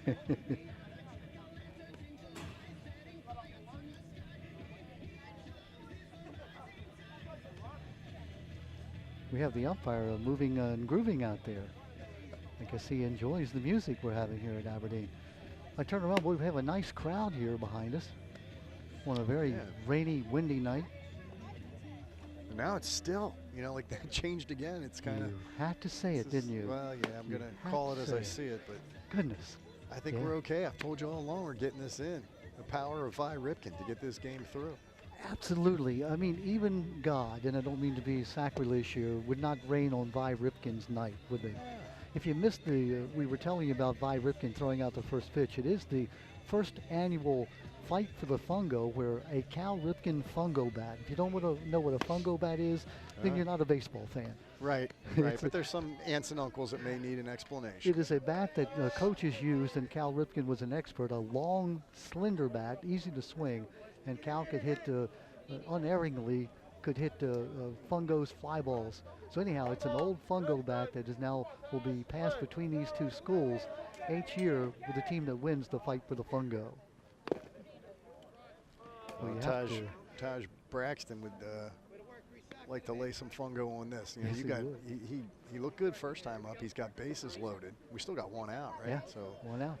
So you're being selective here. You're looking for like your favorite pitch and maybe green light on that. But you know, there have been so many walks, you have to be cautious. He's high, ball not really 2. finding the plate. So Taj Braxton is a young man who hit the ball into the left field right down the line on that Texas ligger that fell where nobody could get to it earlier this inning. Well placed. Inside. Oh no, they call it a strike. Sorry, Mr. Umpire, I'll let you call it. And Taj was trying to sell it a little. Taj backed out of there. 3 balls and a strike. Bases are loaded. Probably had the take on. Now they got. I love hitting in this situation. You got the infield in. Just put something hard and low. Up high, ball 4. Another walk. And another RBI coming in to score is Sedlecki. Moving up to third is Frist. Down to second base is Schultz. On at first is Braxton, and we go back to the top of the lineup with Riley's Oringo. Went from 3 runs in the inning to 8 runs in the inning pretty quickly. Oh, yeah. Walks will do that. Oringo 1 for 1. He walked and then singled last time up, got an RBI. Scored a run back in the first inning. This is Rhino here. He's my guy, man, my leadoff catcher. Yeah. Like this guy. He's in another good situation to do some damage. Rhino has made the only out this inning. Remember, he got thrown out at home plate trying to score. I loved it, though. They were trying to, sense the double play and steal a run on the double play. Ball 2. Aggressive. 2 balls and no strikes. Bases are loaded. Frist, Schultz, and Braxton all on walks. 4 walks in a row here now. Up high. Now, we've all been there as pitchers, just not feeling comfortable on the mound, not getting settled. It's wet. The other team's got a little momentum. Alex Grisak, the great veteran catcher for Havre de Grace. You can see with each pitch just a little bit discouraged by the fact that the pitchers aren't able to get the ball across the plate, and that hits him. Rhino says, I could have gotten out of the way, but hey, I'm tough. He's a catcher. He doesn't even care. Hit by the pitch. Yeah. Well, he's got his RBI, and yeah. Frist comes in to score. Schultz goes up to third. Braxton to second, and now at first base is Oringo. I've actually seen some coaches that use a little bit of reverse psychology and start blaming these innings on the catchers. Ooh. Yeah, saying you got to control your team. You got to get your pitcher in line. You got, try to force place the rest of the team to pick it up a little. Sophomore Langbine, the shortstop at the bat. Well, Havre Grace does need some leadership. Somebody in the infield, somebody's got to take over. You just can't lay these pitchers out to dry. They're struggling. No doubt they're struggling, but that's what teams do. You got to pick each other up. Langbine 1 for 2, got on an error in the first inning.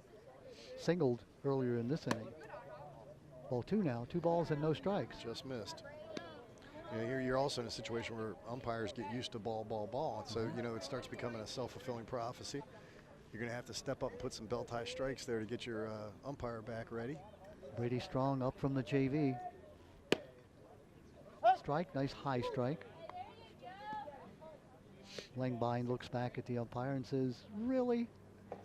Okay, fine. Langbine a .222 hitter, 5 runs scored, 2 doubles.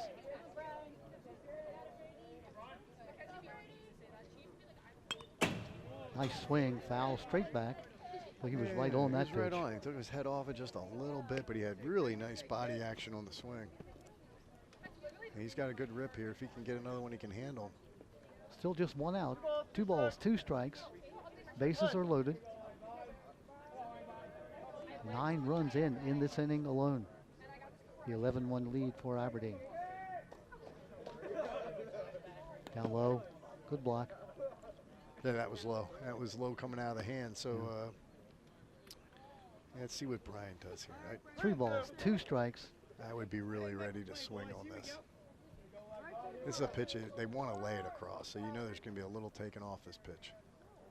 Up high, ball 4. Another run comes in. No decision there. That was way high. So another RBI on a walk. Coming in to score from third base is Schultz. Braxton goes down to third. At second is Oringo. That'll bring up Kevon Davis. Kevon got on in an error, stole a base, scored a run. That was in the first inning. Earlier this inning, he reached on a fielder's choice and scored a run. He's going to have to wait because they're going to the next guy. And, this is where Coach Blevins is probably using some psychology here. He's got to go to somebody that's going to throw strikes. It's like number 6. It's Chad Gamble, came in from third. Yeah, we were told that Chad might be the first pitcher, and he's actually the 4th pitcher. We've now had 4 different pitchers in this inning alone. Right. It started with Evan Barks, and then it was Riley Wazalewski, and then it was Brady Strong, and now we're seeing Chad Gamble. So Brady's going to go to third, I think. I didn't follow him out there, but that looks like him standing at third. Havre Grace got to shake themselves now. They look like the stronger team coming into this, but it's baseball. You got to play the game, and anything can happen in these walks. You can be the best team in the world, but when you're walking people, nothing you can do. Yeah, it is. And yes, you understand the ball is slick, the weather is wet, it's a cold, dank day, but you know, you just have to, as my coach used to say, bow your neck.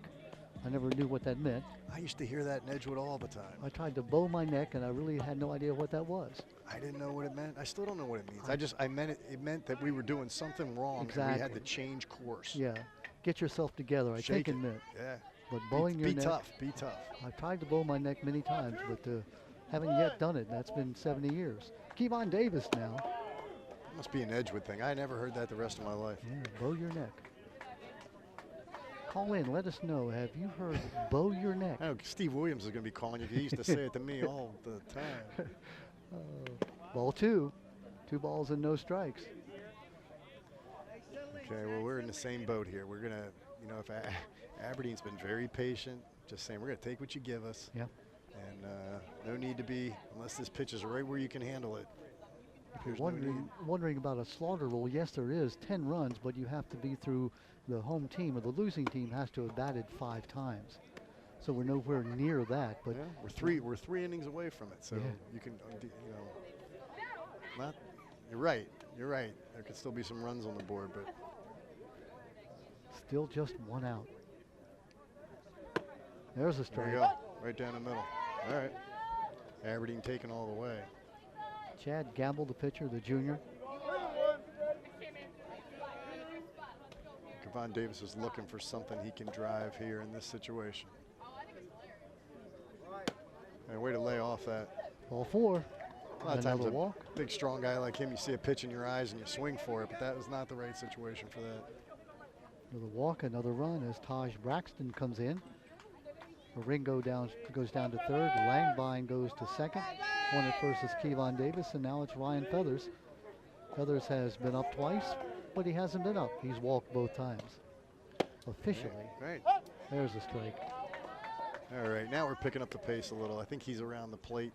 Looks like he's settling in. Ryan should get something he can handle. Boy, and how tough for an infielder. You've been sitting back there on your heels. 2 in a row. All right, we're rolling now. You know, you got to tell yourself, hey, they're going to hit the ball to me, but you've been telling yourself that the entire inning. Oh, you got to be mentally tough, right? You got to be ready. It's wet. You got to be ready. Swung on and missed. 2 out now. Feathers goes down.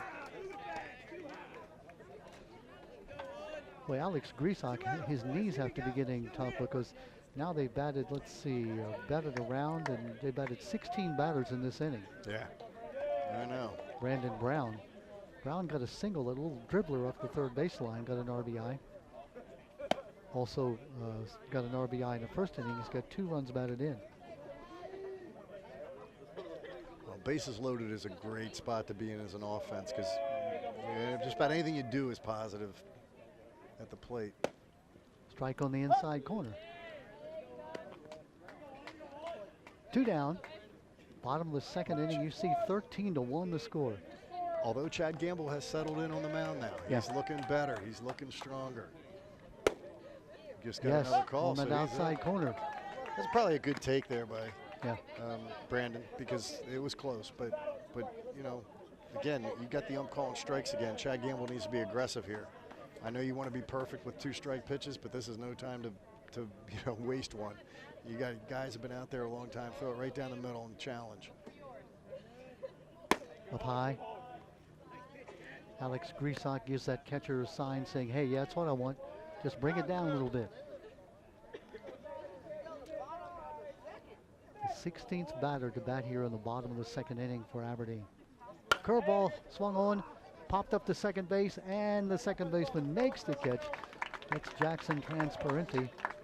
And the final out finally is recorded, but not before Aberdeen scores 1, 2, 3, 4, 5, 6, 7, 8, 9, 10, 11 runs in that second inning. I have 5 hits. Now, you keep a better book than I do, but these are games when the book is in shambles because of the batting around. I'm getting 2, 3. I've got 4 hits in that inning. Oh, there was one I think you gave an error on, and I gave a hit. Well, you're much more. I'm Mr. Offensive minded. Lenient. Yeah, I know. Yeah. I always want those extra hits. 11 runs on 4 hits. There were 3 runners left on base, and I can't tell you right now. It looks like there were 3 errors in that inning. No, actually only 2 errors. We have now played 2 full innings of play. It is 13-1. Yeah, and you got Adam Sedlecki coming back out to the mound after an hour break. I mean, this can go the other way too. He's got to come out and get his team right back in the dugout. He's got to throw strikes. He's got to get himself loose again, get used to the mound again. That's not an easy job when you've been sitting that long. I wasn't watching him. Hopefully he stretched or did some throwing or some running. Yeah. But these long innings are tough on both teams and the fielders. Of course, as a batter, he was on base, walking around the base, not running so much. And so, you know, you're right. He's got to get himself right back in the ball game. Yeah, mentally and physically, you give up a lot of runs, but you do want to. You get somebody down, you want to finish them, and you want to stay ahead and get that 10-run rule. You don't want to let them back in. Teams, there's a lot of game left, and it's plenty of time to creep in, and a couple runs here, a couple runs there. That's got to be Havre de Grace's strategy. They're not going to get this all back in one inning probably, but they got to start picking away, getting men on base. And Scott, for those folks who are watching us live, we had somebody last night, we were doing a ball game, who was watching us in, I think they said Arizona. The father came up and said, you know, my son is watching you in Arizona. So that confirms the fact that we are a nationwide audience. Nationwide broadcast. Absolutely. Yeah, I like that. Ignazi now batting, leading off the top of the 3rd inning. This is Connor Ignazi, leadoff hitter. Bunt down the 3rd baseline. It's going to stay foul. I love it, though. I love the idea here. You're down by 12 runs. Let's bunt. Let's get on base. Ignazi fanned in the 1st inning. Well, I like the fact the Havre de Grace bench is up. They're all yelling. They're all saying, get in the ball game. I mean, it'd be easy for them to sit back and say, hey, I noticed we're down that by 12 runs. Let's just, you know. Now, to be critical, they should have done it in the field. You know, get on the pitchers a little. They were dragging. Ground ball foul. He's a high-energy leadoff hitter. I mean, he's hacking, he's bunting, he's energy. And how about Sedlecki? Here's a young man we were talking about. How would he throw the ball? Comes right at him. Oh, yeah. Comes right at him. You got to be happy. Well,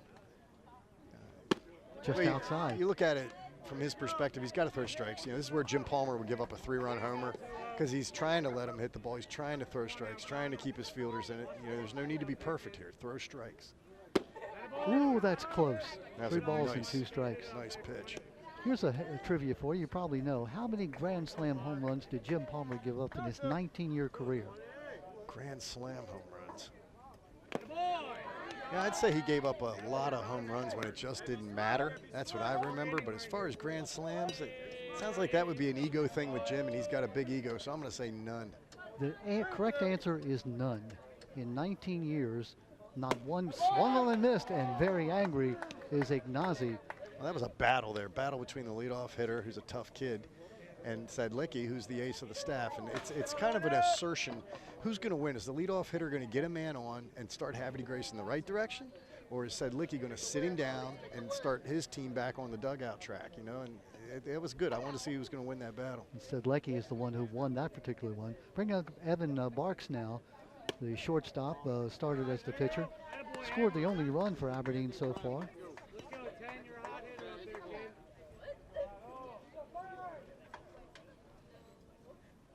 Ball. On your scorebook, how did Barks get on base in the 1st inning? Do you recall? E6. Yep, there it is. Came around to score on a ground out by Grisak. Reached 3rd base on a pass ball. I think what's important here is to try to get an out. You really focus on this batter because the big hitter's next. There's the strike. If you can get Banks out, or Barks out, if you can get Evan Barks out, you've got Alex Grezik coming up with nobody on and 2 outs. Yep. So even if he busts a double, you can get out of the inning. Down low, ball 4. So Grisak will come up now with a runner on base. Grisak coming in at a cool 500, 11 for 22, 5 doubles and 6 RBIs. Right, now you are pitching with the lead. So while that's not perfect, Sedlecki has to say, you know what, I can't be perfect. I don't want a big inning. I got to challenge this guy. He can still look at the option of splitting the lineup. He can try to get out of this around the 4th or 5th hitter and split the lineup. Down low. Remember Jim Thome, the great Hall of Famer for the Indians, and so forth. Always had that where he took his bat and sort of swung it one-handed. Watch Grisak, that's what he's doing. Oh, it's yeah, like I intimidating. That. It's got like his own little thing there. I can hit you with one hand, he's saying. Up high. Grisak grounded out to second base, got the RBI back in the first inning. I like how he gets his energy transferred from the back leg into the center of his hitting zone on every pitch. He's got good motion. Bob Arnold, the head coach at Aberdeen, has seen a little bit. He wants to nip this in the bud. He said, hey, look, we have lost a lot of games where we had a lead. Let's not give up here. We're up 13-1, but hey, there's a long way to go. Let's throw strikes. Settle him down. I think sometimes you tend to work a little too fast, and I think that's right about where Sedlicki looks to me to be. He needs to slow it down, change his rhythm, get in command again. Mm-hmm. And you know, Alex Grisak, even as you said, if he were able to hit a double or a triple or whatever he hits, hey, you're still up by 13-2. Where you get in trouble is if you start trying to aim the ball, just throw it. Yeah, you don't want to ruin your rhythm here. I'd get on top. You can still split the lineup, which is still good for Aberdeen. Nice pitch. Was a nice pitch on the inside corner. The other thing is he's been a little sneaky fast. You got a catcher at the plate that's been sitting behind the dish for about 45 minutes. I mean, I'd come in, give him something on his hands. I would challenge him. Swung on and missed. Tip foul out of the catcher's mitt. That drifted across the plate a little, and he just missed that. That was a great swing. Missed it. This young man, Grisak, has been the catcher at Havre de Grace for 4 years. I wonder if you could fail him to keep him for a 5th year. Is that possible? I know Chad Blevins would love to see it happen. Ooh, that's close. Wow. That is a good take. Sedlicki just made a great pitch. Just close enough to make you wonder if you struck out or not. 3 balls and 2 strikes. Will the runner go? No. Pop foul, out of play. That's the pitch I was talking about earlier, coming in on him a little, tying him up. You don't want to let a big guy get his arms extended, challenge him. He's sneaky fast, too. All night long, we've seen him kind of pop ahead of guys when they thought they were going to time him up, and the ball explodes at the end. I'd throw the same pitch, maybe move it up just a little. Running, foul ball. A little off it.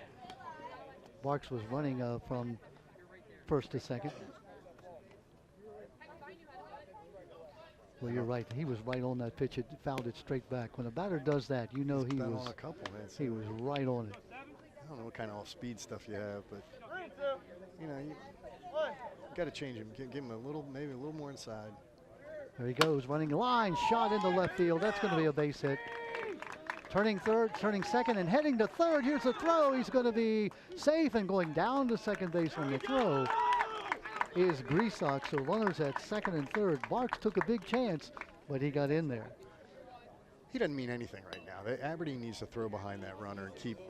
They should have been thinking about keeping Grezik first, because that keeps that double play intact, and that's lifeblood right now. Double plays, and throwing to third just allowed Grezik to run to second. Now you got 2 men in scoring position, only 1 out in the middle of the lineup up. So that throw changes dynamics. Cleaning up hitter is Chad Gamble, and Chad fouls it back. Chad flew out to left field in the first inning. He ended that first inning. Comes in at 364 with 4 doubles and 9 RBIs. A knock here would get Havre de Grace closer with 2 runs. And this is what you want to do if you're Havre de Grace. Chip away, chip away, chip away. That's going to stay in play or just get out, just get out. Davis over, and it does get into the dugout. Davis gave it a nice run and a good look. Not a lot of foul territory here at Aberdeen, at Cal Ripken Senior Field. Cal's a hitter, man. He's not going to design any foul territory. I hated popping up foul. It's a big pitch here for Sedlicki. Absolutely. 2 strikes. Fly ball. Center field. Into center field. Tagging at third base. They're tagging all the way. Here's the catch. Here's the throw. Coming home. Nope. He turns and goes back to third base. Wow. And that was a good decision. Wow. Boy, what a nice play by Squirrel Schultz. I can call him that because his dad calls him that. Who caught the ball and threw it into home plate, and a nice job also by catcher Ringo to knock it down. So the fly out to center field, the runners hold. 2 out now as Fenner comes up. Well, you see what Havre de Grace is doing. I mean, that was a little shallow. We didn't know Squirrel had a cannon like that. He made a good throw. But if you're Coach Blevins, you're thinking, I can't run into an out here. You know, that ends the inning. It gives Aberdeen all the momentum going into the dugout. You know, let's just see what happens. So there's a pitching change. We are changing. So we must have got to a pitch count or something. Yeah. Let's see. Number 3 is coming in. Let me see if I have my roster handy here. Everything got wet, so you'll have to pardon me until. Who are we bringing in? Do you know who that is we're bringing in? Who are we bringing in to pitch? Number 3? Austin Keene. So Keene's coming in from third base to pitch. Thank you. And then Sid Leckie. Is Sid Leckie going to third base? Okay, we have major changes here. It's like spring training all over again. We can tell you that Austin Keene is coming in to pitch. Let's see if I can find my wet roster so I can tell you a little bit about Austin Keene. Sure, and it's we've got a little bit of time to adjust the lineups, but they're not. It doesn't look like they're moving anybody else on us, Don. So that's the only one. It looks like, according to my stat sheet, that Austin Keene has not pitched before this year. I don't see any stats on Keene. Okay, well, he looks pretty good on the mound.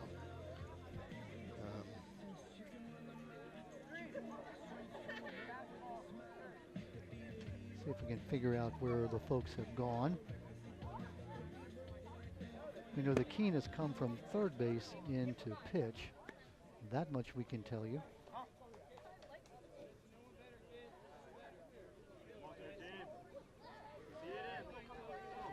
He's going to get started. Where are the other changes? Do you know? Our scorekeeper is trying to give us some information. So Jesse we're going to Fenner. have, Jesse Fenner stepping in. That's coming. He's coming in. He's going to get a run. And he's going to be safe. Barks comes in as the first pitch is a wild pitch from Keene. And coming in from third base, getting a nice jump is Evan Barks. So on the wild pitch, Barks scores the second run for Havre, and that'll make it 13-2. Fenner at 364, got a single back in the second inning. Reached third on a pass ball, but died there at third base. Griesach moved up to third base on that wild pitch. High. Right now looks like Keene is trying to find his rhythm. Yeah, he's in a tough spot. I mean, we don't have a lot on what he's done before as a pitcher, but you know, in some ways it's a good time to bring him in because they got a big lead. He can settle in. Nice pitch. Like, you know, if you're Aberdeen, though, it's got to be in the back of your mind, hey, we have had leads, not this big, during the year, and we've lost the leads. You know, can we blow a 13-1 lead? Well, you don't want to think about it. You got to just keep playing. You know? Ball up high. I am so impressed with the spirit of Havre Grace. This team, down like they are, 13-1, now 13-2. You know, they're not giving an inch. They're all standing up. Nobody's sitting on the bench. Swung on and missed. Wild swing. Jesse Fenner wanted to hit that one out about 380 feet to center field. Yeah, I tell you, that's the only problem when you get a new pitcher in the game. You haven't seen him. Not quite taking good rips yet. Swung on and missed. Good job by Keene coming in and getting a third out on the strikeout. Yep. So Havre Grace does get one run. They get a run on just one base hit. Right. Whereas, and two runners were left, one runner left on base. We have now played 2.5 innings, 13-2, the Aberdeen lead. Right. Yeah, it's important to come out and get some momentum. They did get a run back, and you know, Austin Keene comes in and shuts him down. Now he's got a little time now. He got established. You know, Yeah. he got that out under his belt. That'll help him relax because obviously they were going to go to him to finish the rest of the game. So, you know, that's important. So his name, Austin Keene, the same as that pitcher at Patterson Mill last year that had, you know, an outstanding year, first team All-State pitcher. He's at UNC Greensboro now, Don. starting as a freshman. He's their Sunday starter. Wow. I just looked at the stats. He's got a 3.41 ERA and has pitched in 7 games, started 7 games for him. So he's off to a great year as a freshman starter. So that's good for the county. You know, putting somebody at the D1 level at UNC Greensboro doesn't happen every year. So that's a pitcher's name. You know, I got Austin Keene put on the mound here, and then Austin Keene that graduated last year from Patterson Mill is doing really well. And I'll even top that to say that we had another Austin who helped throw out the first pitch tonight, Austin Ripken. Yes, we did. Fred Ripken's daughter, who is the coach at Havre Grace in the girls softball team. Austin and her son, Caden, was out there also, along with Vi Ripken and Ellie Ripken. Ellie Ripken, who graduated, she's the eldest. I don't want to say that, but she is the eldest of the Ripken children. It was Ellie, then Cal, then Fred, then Bill. Ellie was in my class, my U.S. history class, in 1976. I have to tell this on the air that Ellie was my all-time favorite student. I must say that. Wow. And she was looking for a way. I had all the presidents. Woodrow Wilson was always my favorite president. She was looking for a way to get out of doing homework, so they kidnapped Woodrow Wilson from my bulletin board. That's a great idea. And held him for ransom. No homework for 2 nights or you don't see Woody again. I see. And did it work? It did. I wanted Woody back. I see. I see. So, now I know. Yeah. Said lucky now to that. Sedlecki starting out the bottom of the 3rd. Adam Sedlecki, the pitcher, now relieved. Adam struck out in the first inning, walked. He was the only batter who didn't bat twice in the last inning. He came up only 1 time. As Aberdeen sent up 17 batters. Chad Gamble looks like he has settled in well on the mound for Havre Grace. Yeah, he's not having a problem. He's throwing well. I jinxed him, of course, but. And so happy to say, and don't want to jinx it, I actually see a little blue here in this twilight night here. So that's the optimism I love in you. Thank you so much. Thank you. Of course, my eyesight is not the greatest. On the outside corner.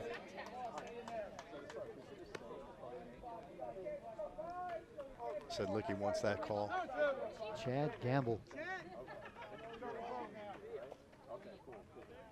Started at 3rd base, now pitching. 4th pitcher for Havre Grace. A little bit of an ephus pitch, that kind of changeup. Never had a chance to find the zone. 3 balls, 2 strikes. Leadoff hitter Sedlecki here in the bottom of the 3rd inning. Swung on and missed. Gamble puts him down. Sedlecki is now fanned twice in the ball game, surrounding that walk he got back in the 2nd inning. That'll bring up Ryan Frist. Ryan, who has reached on an error and scored, walked and scored. Yeah, see, that's the difference there. You gave him the error, I gave him a hit. That's how we had that difference in hits. Yeah. Because I'm all about the offense. That fly ball to right field where the right fielder sort of played it into a hit. You could talk me into making it a hit if you think that was. I always am trying to talk everybody into any hit. Well, if he does that again and gets on, we can start a rally here. And Aberdeen, one thing you want to do is you don't want to go flat. Aberdeen needs to keep generating some offense. You're going to let Chad Gamble settle in, and if that happens, this could flip. Yeah. Havre Grace wants to chip away, and Aberdeen's game is to drag this out, get runners on base.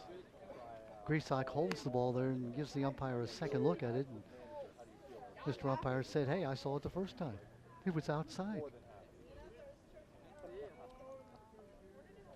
Nice pitch. On the inside corner. He came right back with a strike. Chad's saving the game here. He's throwing strikes at least. 3 balls and a strike. Really appreciate the plate umpire who gives us the count in just about every pitch. Our scoreboard not in operation. Do we have his name? Do we do their names? No, we didn't. They came in so quickly right before the game, so we're going to try to do that before the game's over. Always like to give the umpires their day. Well, I tell them all that I'm going to give out their home phone number just in case they make a call. I think that's a great idea. That keeps them on the, Stephen Schultz now. Stephen has been up twice, but again, he hasn't been up. How can that be? Only walked twice. Scored 2 runs. Got an RBI. Doesn't count as an at-bat. It's a plate appearance, right? That, yes. That would be the way to say it. All right, so he's got a strike now. We got man on first. Let's see what happens here. Can Chad Gamble keep throwing the strikes? Going down to second base on a stolen base safely is Ryan Frist. Well, I like that. If you got a guy that can run, Havre Grace has not been throwing the ball around the infield. I like being aggressive, getting a guy in scoring position again. You got the middle of your lineup, the bottom of your lineup coming up, trying to produce some runs.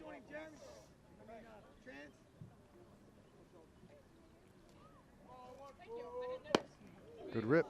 Good rip.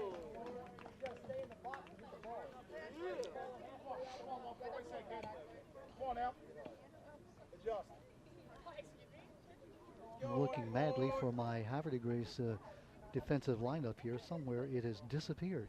Someone has stolen my Havre Grace lineup. Line shot. That's going to be the right close. field. We got a bad look at that. And making the catch nice in catch. Right field. Could have been Wasilewski. I'm not sure if they moved him back to right field or not. He came out of the game, so that was Jeremy Smith, who had started out at shortstop, and then he went to right field after the normal shortstop, Evan Banks, got done pitching. So now we're back to Taj Braxton. Yeah, 2 out now. Yep, got your designated hitter up. Bottom of the third. Got a man in scoring position. This is what you want. You're DHing. You're supposed to be hitting tonight. You know you're going to see a strike here because Chad Gamble is throwing some strikes. So dig in, get a rip, get an RBI. Be aggressive. Get the whole middle of the field open. If you can go back up the box here.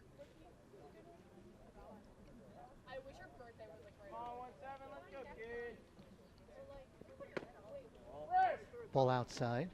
Taj Braxton looks like a hitter. Yeah, He does. He's got the great hair too. I was watching him before in the batting practice they had before the game started. He really does look like a hitter.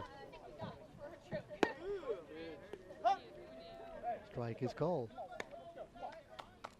I'm still desperate to find my. Well, take a look. We got an. Yeah, someone has made off with my Havre Grace defensive alignment. Up high. Number 9 hitter is Braxton. Braxton has a walk and a single. Yeah, Scott's trying to help me, and it has just flown the coop. Somewhere there's a paper that has circles on it with the entire Havre Grace lineup. Here we go. Got him. Throws back to second base and moving into third base on the You got to go. behind. You got to. What is going on? They got to He's going to get up and he's going to score. Yeah. Boy. For a second there, they weren't. Yeah. So throwing the ball behind the runner, and very alertly it was Frist who went to third base, and then the throw was overthrown and threw into center field. So that's an error, a 2-base error, and the run scores. That's the 14th run, or actually, yeah, 13th run. No, 14th run. I was right the first time. That's an insurance run. Nice Foul rep. back. Nice rep. Now you said it earlier, when hitters take a good swing and foul the ball straight back, they're on it. They're on it. 2 strikes now, 2 out. Runner is in. The 14th run of the game for Aberdeen. They scored 2 in the first, 11 in the second. Now they've scored 1 here in the bottom of the third. Yeah, we're only in the bottom of the third. We should be somewhere around the 6th inning by now. I know. We have an issue too with how long we can broadcast, right? We do, yeah, we do. So we'll have to check with our director. Strike 3 is the call, and taking the out after getting a single and a walk. So Braxton now finds himself 1 for 2. The inning comes to an end. 1 run on no base hits. There was an error. Nobody left on base. We have now played 3 full, 14-2. Yeah, and I think, I know Taj is probably a little mad at himself there. He's swinging the bat well. Probably took a couple pitches he should have been ripping on, and we all do that. But, that's a good opportunity for Aberdeen to stretch the lead a little. They answered the run that Havre Grace put on the board in the top of the third. So that inning goes to Aberdeen, and Havre Grace is going to have to start something now. They are down to 6 outs because the 10-run limit will kick in after the 5th inning. Yep, so it's a good point. After you've batted 5 times, if you're down by 10, the game comes to an end. Right, so what you want to do if you're Aberdeen now, and especially if you're Adam Sedlicki, is you change your mindset. You're not in the top of the fourth. You know, you're technically 6 outs away from the game being over. You got the bottom of the lineup coming up, starting out with some hitters that can definitely do damage, but if you take advantage of this inning, you've limited them to 3 outs, and you've limited the chances for Alex Grezcock to come up with men on base. So, you know, this is a big inning for Aberdeen. They want to get back in the dugout, get 3 outs, take 3 outs away from the other team, shorten the game. Jeremy Smith, Braden Grews, and Riley, and Riley Wazlewski, the 3 batters coming up for Havre de Grace. Now they took Riley. Remember, they took Riley out, so we'll probably have Brady Strong hitting in that spot. Yep. But you've got the bottom of the lineup coming up, and Havre de Grace has got to keep they are showing some energy in the dugout. They got to get these guys on base and try to get this inning going. So we do know it will be Jeremy Smith.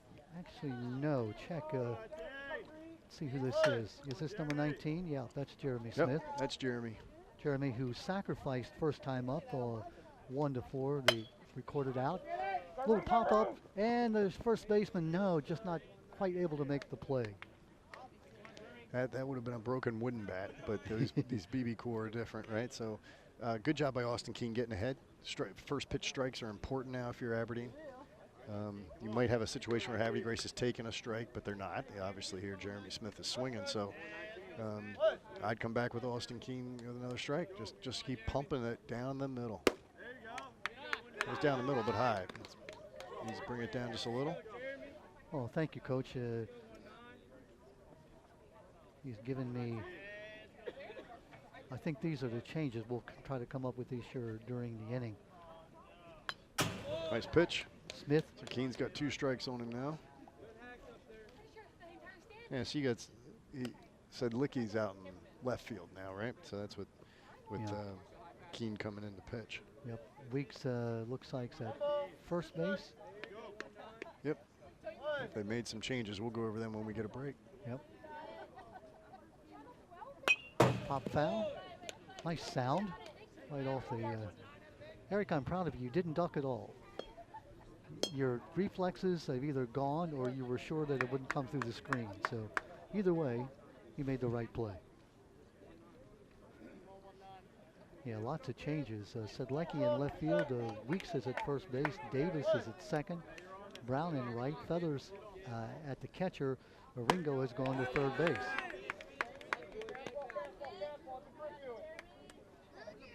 Jeremy Smith.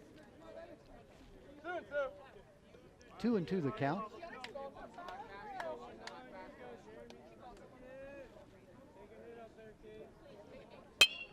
Pop up right in the middle of the infield. Going for it is the shortstop. Squirrel. And the center fielder makes the play. Schultz with the out. He covers a lot of ground. He wanted that ball. That's what we're talking about. Get that first out. Scott, you remember I gave you a packet of material, and I have another score sheet in that if you happen to have that. Thank you, sir. I'll be happy now. Brandon Grews, the batter. Brandon is the DH. Well, we get you back to your comfort zone. Right, your comfort zone. What the fans don't know is that you meticulously prepare for these games. And then somebody stole my lineup card, and now I'm all discombobulated. Yeah, so you've definitely. Now we get a stack of information before the game: the lineup cards, the trends, the stats, and one piece misses, the whole thing falls apart. It does. Well, that outside nice pick corner. by Keene, right on the outside corner here. You know, Braden Cruz, if you remember the first time up, he did strike out. He had some good swings on the ball, though. We were commenting about how well he seemed to rip the bat through the zone. Austin Keene's done a great job coming. Oh, he just ties him up, and the out is recorded on the strikeout. Yeah, he got him up high and in, tied him up. It's a good pitch. Austin Keene pitching with a little more confidence now, which is good. good for Aberdeen, a good sign for Aberdeen. So we're going to come up to Brady Strong now.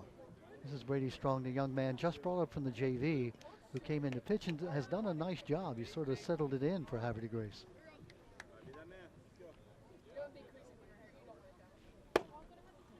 He's like a pitching machine right now. He's just pumping them in the zone. Really impressed with Austin Keene. Keene 6'2", 160 pounds. He is just a freshman. Oh, that's maybe why you haven't seen him pitching. He's young. Maybe they brought him up from the JV recently. Ball just tailed a little. He's got a pitcher's build.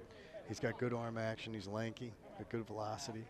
Coach tells me he had a shoulder injury early in the year, which has limited his ability to be a pitcher, but now he's easing him back in. And this is the first game, and that's why we don't have stats on him, because he's been injured the entire year and hasn't been pitching. And I can see that a little. He's a lot of arm when he throws. I mean, as he gets older here, he's going to have to learn to drive. He's going to have to use his hips, a little pelvic tilt as he's leaning back to come to the plate. But and if he learns how to use his body, the fact that he's got leverage and he's, what'd you say, 6'2", and he's got good long arms, good arm action, he could be a good pitcher. Not a great night for a pitcher who's had some arm issues to be out there throwing the ball, but he seems to be none the worse for wear. Top of the fourth inning is UC 14-2. Swung on and caught by the catcher, and so that is the third out of the inning. It's nice to hang on to that. The pitchers love that. 3 up, 3 down, get right back in the dugout. First time we have had a clean inning, no runs, no hits, no errors. We have played 3 1/2.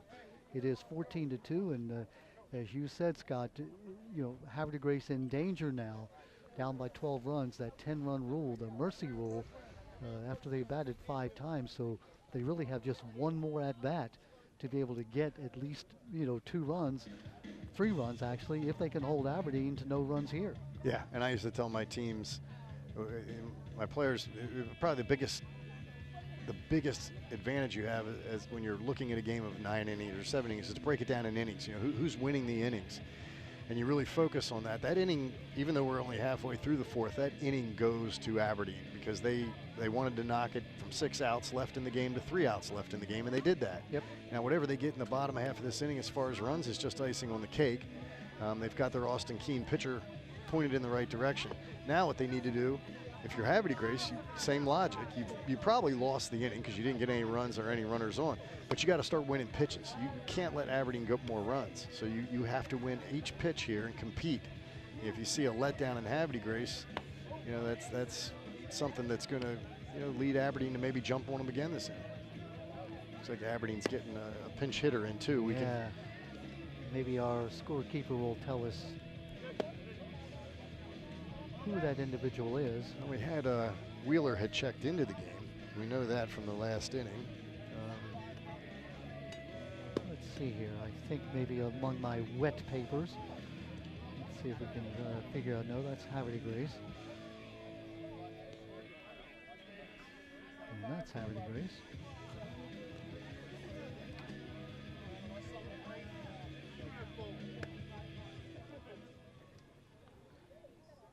This is Havre de Grace also. Somewhere there'll be an Aberdeen. Bear with us and we'll tell you who that is. Young lady, who is this batting?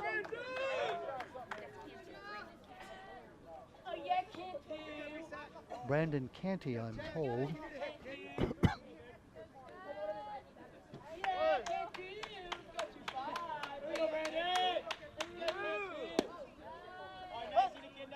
And Brandon Canty takes a strike at the knee. So Chad Gamble's coming right back out throwing strikes. So he's going to be batting for Ringo. Probably with the high school re-entry rule, they could probably bring him back in. They can. If folks aren't familiar with that, what it amounts to is that you can take a starter out one time and bring them back in. Pop-up foul. I think it's going to go out of play. It looks like it is.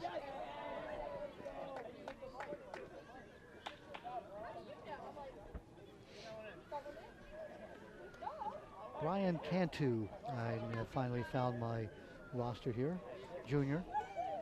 Brian's only played in 2 games all year, so he's getting an opportunity here.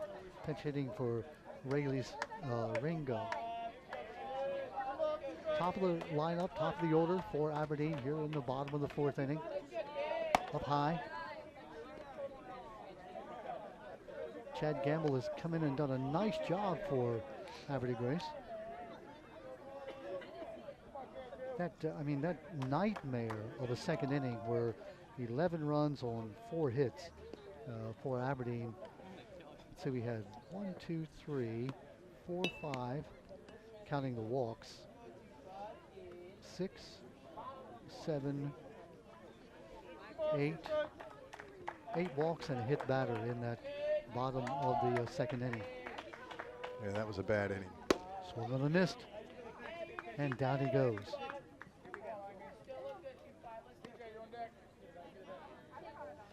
Oh, that'll bring up Brian Langbine. Langbine, yeah. Langbine. Brian Langbine is he's now 1 for 2. He got on an error in the 1st inning, singled in the 2nd and scored, and also in that 2nd inning walked and then got an RBI on the walk. He's just a sophomore too, so it's another player. Looks pretty good out there at shortstop. Good athlete, obviously hitting at the top of the order for the team. 222 hitter on the year, 5 runs scored. Does have 2 doubles and 4 walks coming into the ball game. Bit outside. The fight for the fungo. Again, this is the beginning of a tradition that Chad has started here. Chad Blevins, the excellent coach for Havre Grace. Yeah, it's good of him to think of this. It's a great idea. It just ups the ante for the rivalry game.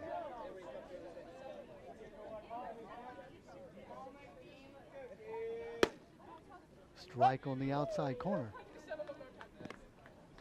And Chad, this bat that the fungo bat is Chad's bat. He got it at attended a Cal Ripken camp when he was a youngster in the 1990s out of Mount St. Mary's, where Cal Ripken Sr. held his camps.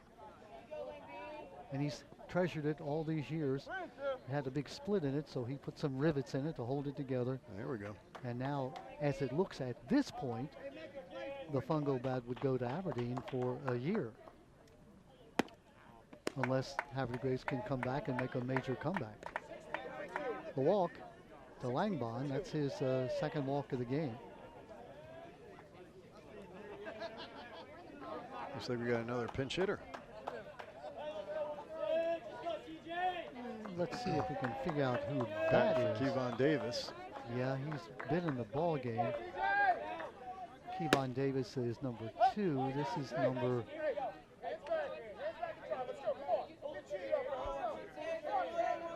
Number 16. Number 16, thank you. Walton is the last name. What's the first name, please? TJ Walton, I'm told. Thank you. Well, TJ gets an at-bat here. Good tall player. Down low. Runner at first base, 1 out. We are in the bottom of the 4th inning, 14-2 as you see. On the outside corner. I like TJ looks at it and he says, yeah, you're right. That was a strike. Yeah, he's got a game. He's just coming in the game. He's got to see a few. I don't blame him. He thought about it for a moment and finally said, oh, that's outside. Chad Gamble takes the hat off, mops the brow. So happy to say that the rain, which peppered us early in the game, don't want to jinx it, but it's gone away for a while. Swung on and missed. That was one he wanted. Got a little out ahead of that one. TJ says thanks for the chance to get up to bat. Now here comes Ryan Feathers. Now Ryan has walked, fanned, and in between had a walk and scored a run.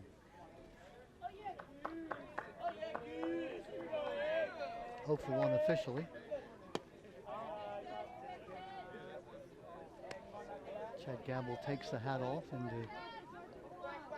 yeah, Ryan's kind of anchored the middle of this lineup too. He's a good guy to hit behind Kevon Davis.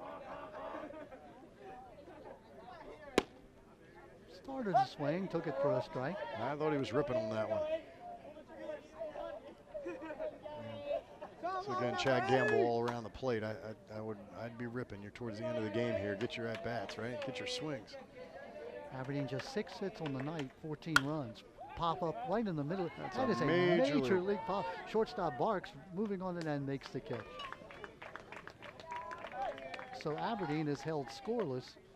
First time in the ball game here in the bottom of the 4th. No runs, no hits, no errors, 1 runner left on base. We have now played 4. Aberdeen leading by 14-2. And now it comes down to this. Top of the 9th, yeah. Yeah. This is something that Aberdeen's got to take advantage of. Austin Keane's been doing a good job out there. Let me ask Coach Winters. Winters, we are operating under the mercy rule, so if they don't score 3 runs this inning, the game will be over. Confirmed by Bob Winters, the assistant coach. Thank you, Coach. That is indeed the fact that it is the 10-run mercy rule, slaughter rule, whatever you want to call it, that if you're not within 10 runs after you batted 5 times, the game is over. And those subs did stay in the game, so the defensive replacements are jogging out on the field for Aberdeen. So all the guys that just hit will stay in the game. So again, they're playing sort of with house money. Yeah, you'd like to end it right here, but you've got the big lead. So, and the great thing about high school baseball with a limited substitution rule, if let's say Havre de Grace starts a comeback, you can bring those starters back in. You have the high school reentry rule, and that's to encourage coaches to do exactly this. These guys work hard. That might be second string, but they're important. They need some innings to stay sharp. So we got a situation here where Ryan Feathers has moved from second base to catch. And the guys that just came into the game, we've got playing in left field and at third base. I don't think we've had any other changes. Squirrel's still in center field.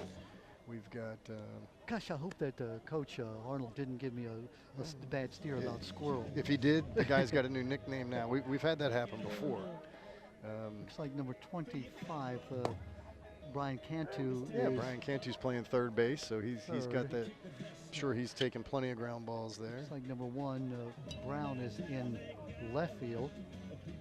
Yep, he had just hit last inning, and then Wheeler's at first base. So those look to be the changes. Although we did have, we have a new right fielder too. That's a little far out there, but that might be Walton. I think that was the other one they moved. Looks like Havre de Grace now has a new player up, number 23. Let's see if we can find that roster and figure out who that is.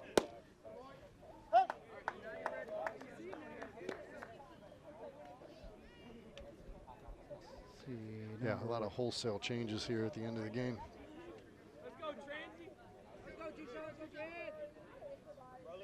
I don't have a number 23 on my roster for Havre de Grace. We'll try to figure out who that is. 27 maybe. Try 27.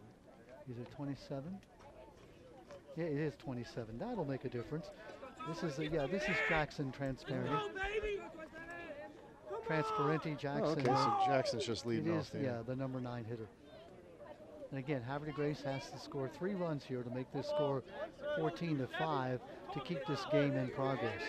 All right, so Austin Keane's looking to just get ahead here, get the first out. Inside.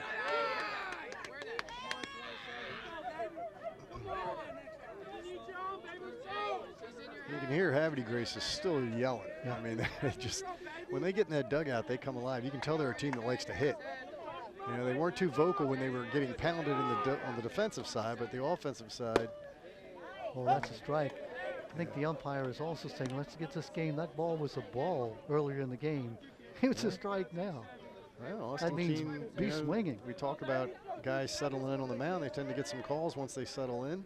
Austin Keane, a freshman pitcher, pop-up foul out of play into the Aberdeen night. Cal Ripken Senior Field. Again, this is the first annual Fight for the Fungo baseball game between Aberdeen and Havre de Grace. The winner of this game gets the Fungo bat used by Cal Ripken Senior back in the early 1990s. They keep it for a year, and it goes up for grabs the next year when these two teams play. Pop-up, third base, moving on it. Long run for that out in left field, but he's settling under it. And the catch is in left field. That's Brown, I believe, in left field? Yep. Yeah, he came in last inning to hit, so Brandon Brown. The out is recorded. 2 outs away from the end of this ball game. It's the first out. That's an important out. Ignazi now the batter, and he's trying to avoid that sombrero. He's got 2 Ks, 2 strikeouts. He'd love to put the ball in play.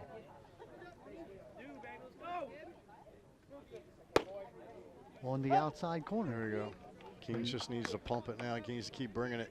Nice job by Feathers there to hold the ball so the umpire could see it. Ryan Feathers, who came in to catch an inning ago.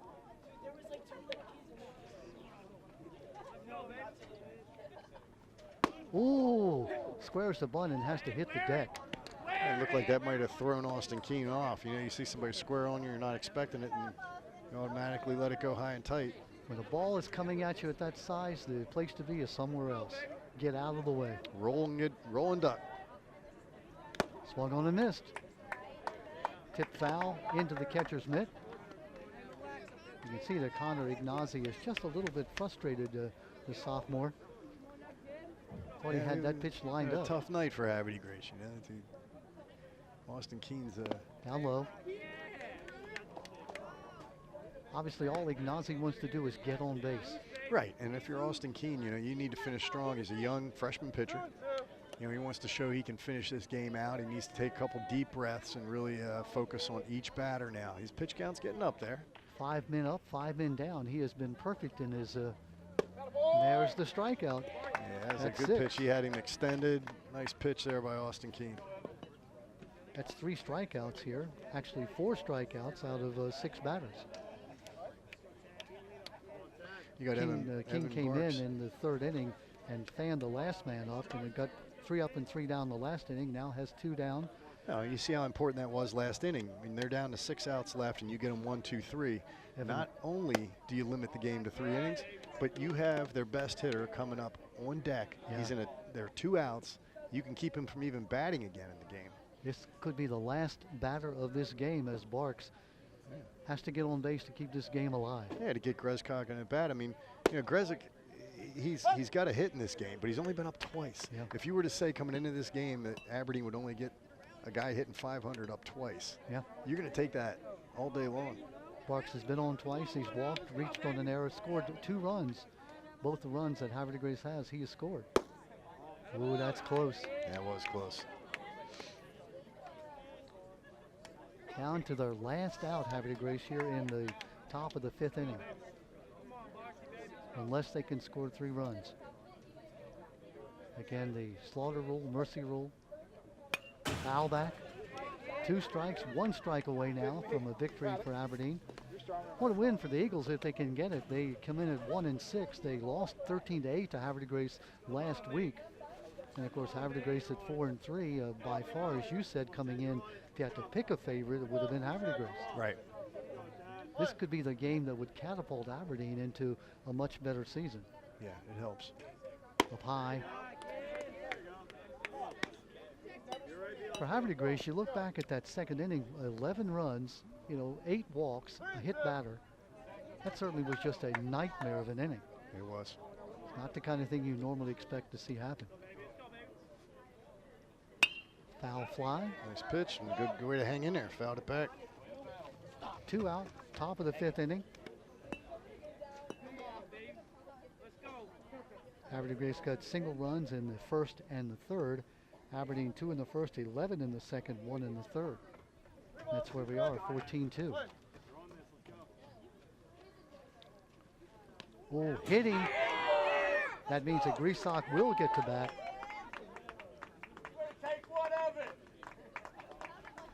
Oh yeah, the bench yells, way to take one, Evan. Yeah, well, he needed to get on any way he could, so you know. That's always funny when you're not the one taking it. Right. And here he is, Alex Griesbach, the young man batting .500, 11 for 22. Does have a hit tonight, also has an RBI on a ground out. Well, it's a good chance for the freshman facing the best hitter in the county, right? One of the best hitters as a senior.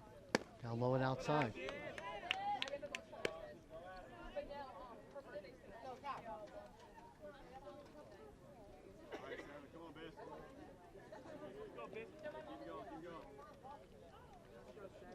Griesbach, a 4.5 GPA student. Oh, just inside. Nice roll there. You can tell What do you think? He didn't want to get hit. he wants that ball where he can slam it. Timeout called. Feathers will go out and talk to his pitcher, Austin Keene. Yeah, take a deep breath here, relax. I mean, if you're Grezik, you've got a 2-0 count. What do you do here? You're down by 12 runs. Do you take a pitch, take a strike? Probably. I mean, probably. Or you zone a pitch that you know you can drive. And you better be right, because you're down by 12 runs, so you need to really have a team-oriented at bat here. You're trying to claw back in this. You need 3 runs to stay alive. Very good point. Even if you were to hit a home run, they're still down a run. So right. The idea is to prolong the inning. All 3 outside.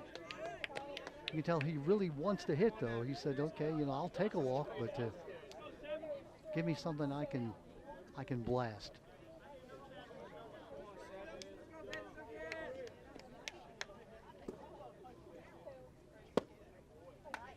Strike just at the knees. 3 balls and 1 strike, 2 out, top of the 5th inning. It's a good payoff pitch here. If you're Austin Keene, you got to challenge him. You got to challenge him. This doesn't mean much if he hits it out of here, so challenge him. He does, and Grisak had to swing. My goodness. Fouled another one back. He's just missed a couple tonight. Austin Keene needs to take a deep breath and repeat. 3 balls, 2 strikes. You would think the runner at first would be running, because with 2 outs. There he goes. Foul back. What a vicious swing. Grisak shakes his head, shakes the bat. He says, hey, that was right in my zone. Last time he fouled 2 back, he got a base hit on the very next pitch. So you know he's on it. He's just got to watch it a little longer. If you're Austin Keene, maybe you reach back and really let one go here. You really try to throw your best pitch and try to strike out the senior to end the game. 3 balls, 2 strikes, 2 out.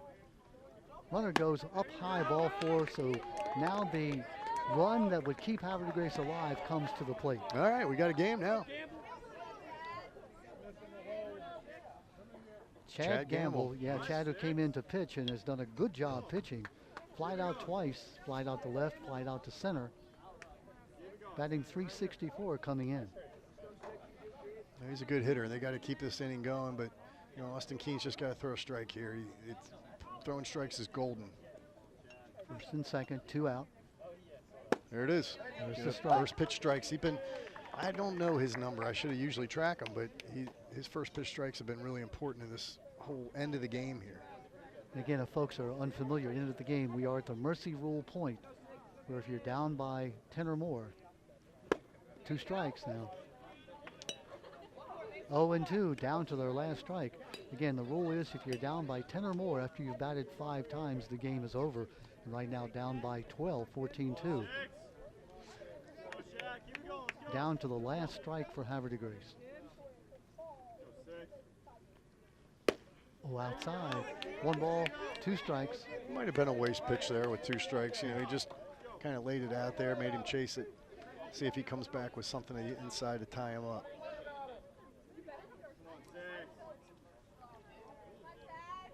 One ball, 2 strikes, 2 out.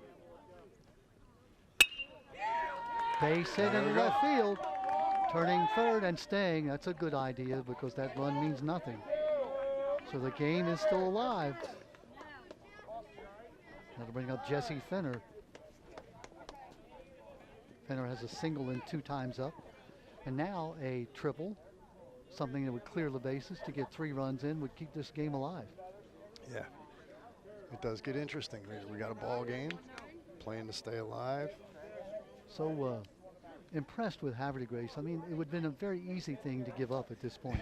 My impression is that they just love to hit. They just love, they're all about their offense. So, Jesse Fenner's in an opportunity here. Double may score the runner from first. So he's got to take a big lead at first, something that he can score on the gap. Ball one up high. Austin Keene needs to take a couple deep breaths and really get his rhythm back. He's been a little high when he's been missing. He needs to bow his neck. Yeah. He needs to bow his neck. That's what would work in Edgewood, wouldn't it? Edgewood guys would bow their neck here and get the final out. There it is. There it is.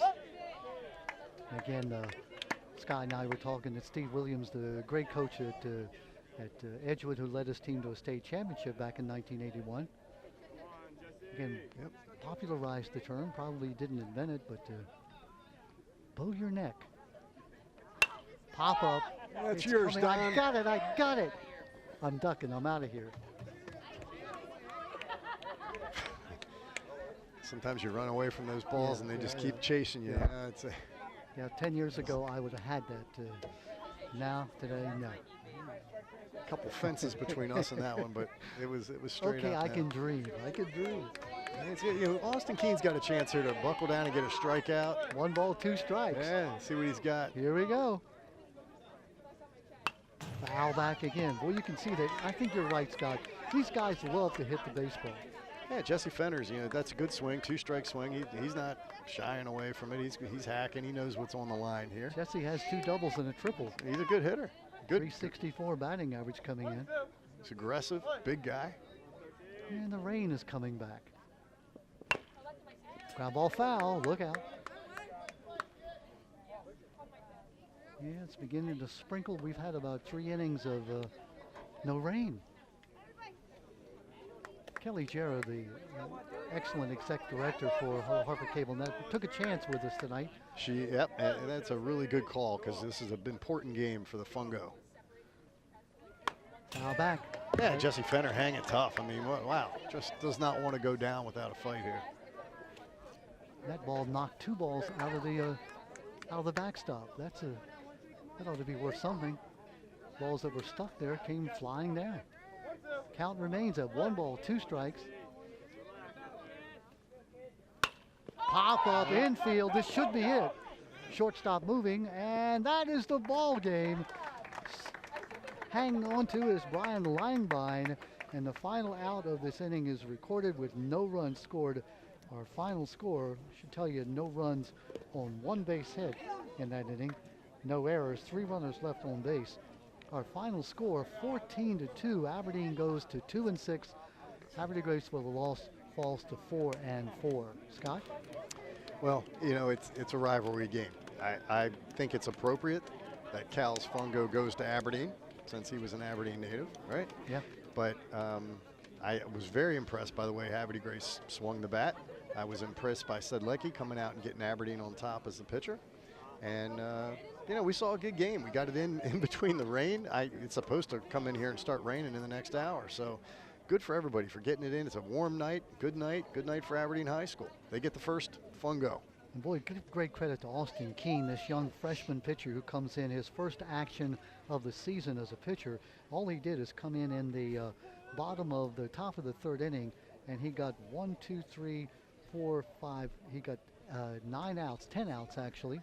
Yeah, you say he's a freshman, and he comes in to shut him down. I mean, they took Sedlecki out a little early. Like he didn't pitch the whole game, but in a shortened game, they knew what they were doing. Sedlecki came in, got him going, and then Keene comes in to finish it out. I'm going to ask Eric. Eric has given me a signal. Do we want to wrap it up and leave so we're not doing interviews or so forth? Thank you, Eric. So, yeah, we will wrap it up for you here. Scott Elliott, thank you so much as always. Wonderful job. Our first annual fight for the Fungo turned out to be a little different than we thought it might have. That is the 11 runs that Aberdeen scored in the bottom of the 2nd inning. They're out blew there. It open. They blew it. The 2nd inning was the game, right? So there's Aberdeen at the mound. They got the Fungo in their hands, celebrating, and good for them. It's Havre de Grace will bounce back. Coach Blevins knows what he's doing, and they have one of the stronger hitting teams I've seen at Havre de Grace in a long time. So congratulations to Aberdeen. The winning pitcher, Adam Sedlecki, the relief pitcher doing the job is Austin Keene, picking up the save, and so that win goes to, again, Sedlecki, his 2nd win of the season. He's got both of the wins that Aberdeen has. Again, the Eagles now 2-6, Havre de Grace 4-4. We won't be able to interview the players like we normally do at the end of the game, but I'll tell you right now, in my vote, players of the game goes to the pitching staff for Aberdeen because that's a tough hitting team that they just stop stone cold. In the rain and in the muck and the bad conditions. So again, thanks for tuning in. Our final score from Aberdeen from Cal Ripken Senior Field. Aberdeen 14, Havre de Grace 2. The Eagles win it. They go now to 2-6. Thanks for tuning in. For Scott Elliott, Don Morrison, we're going to say good night, everyone.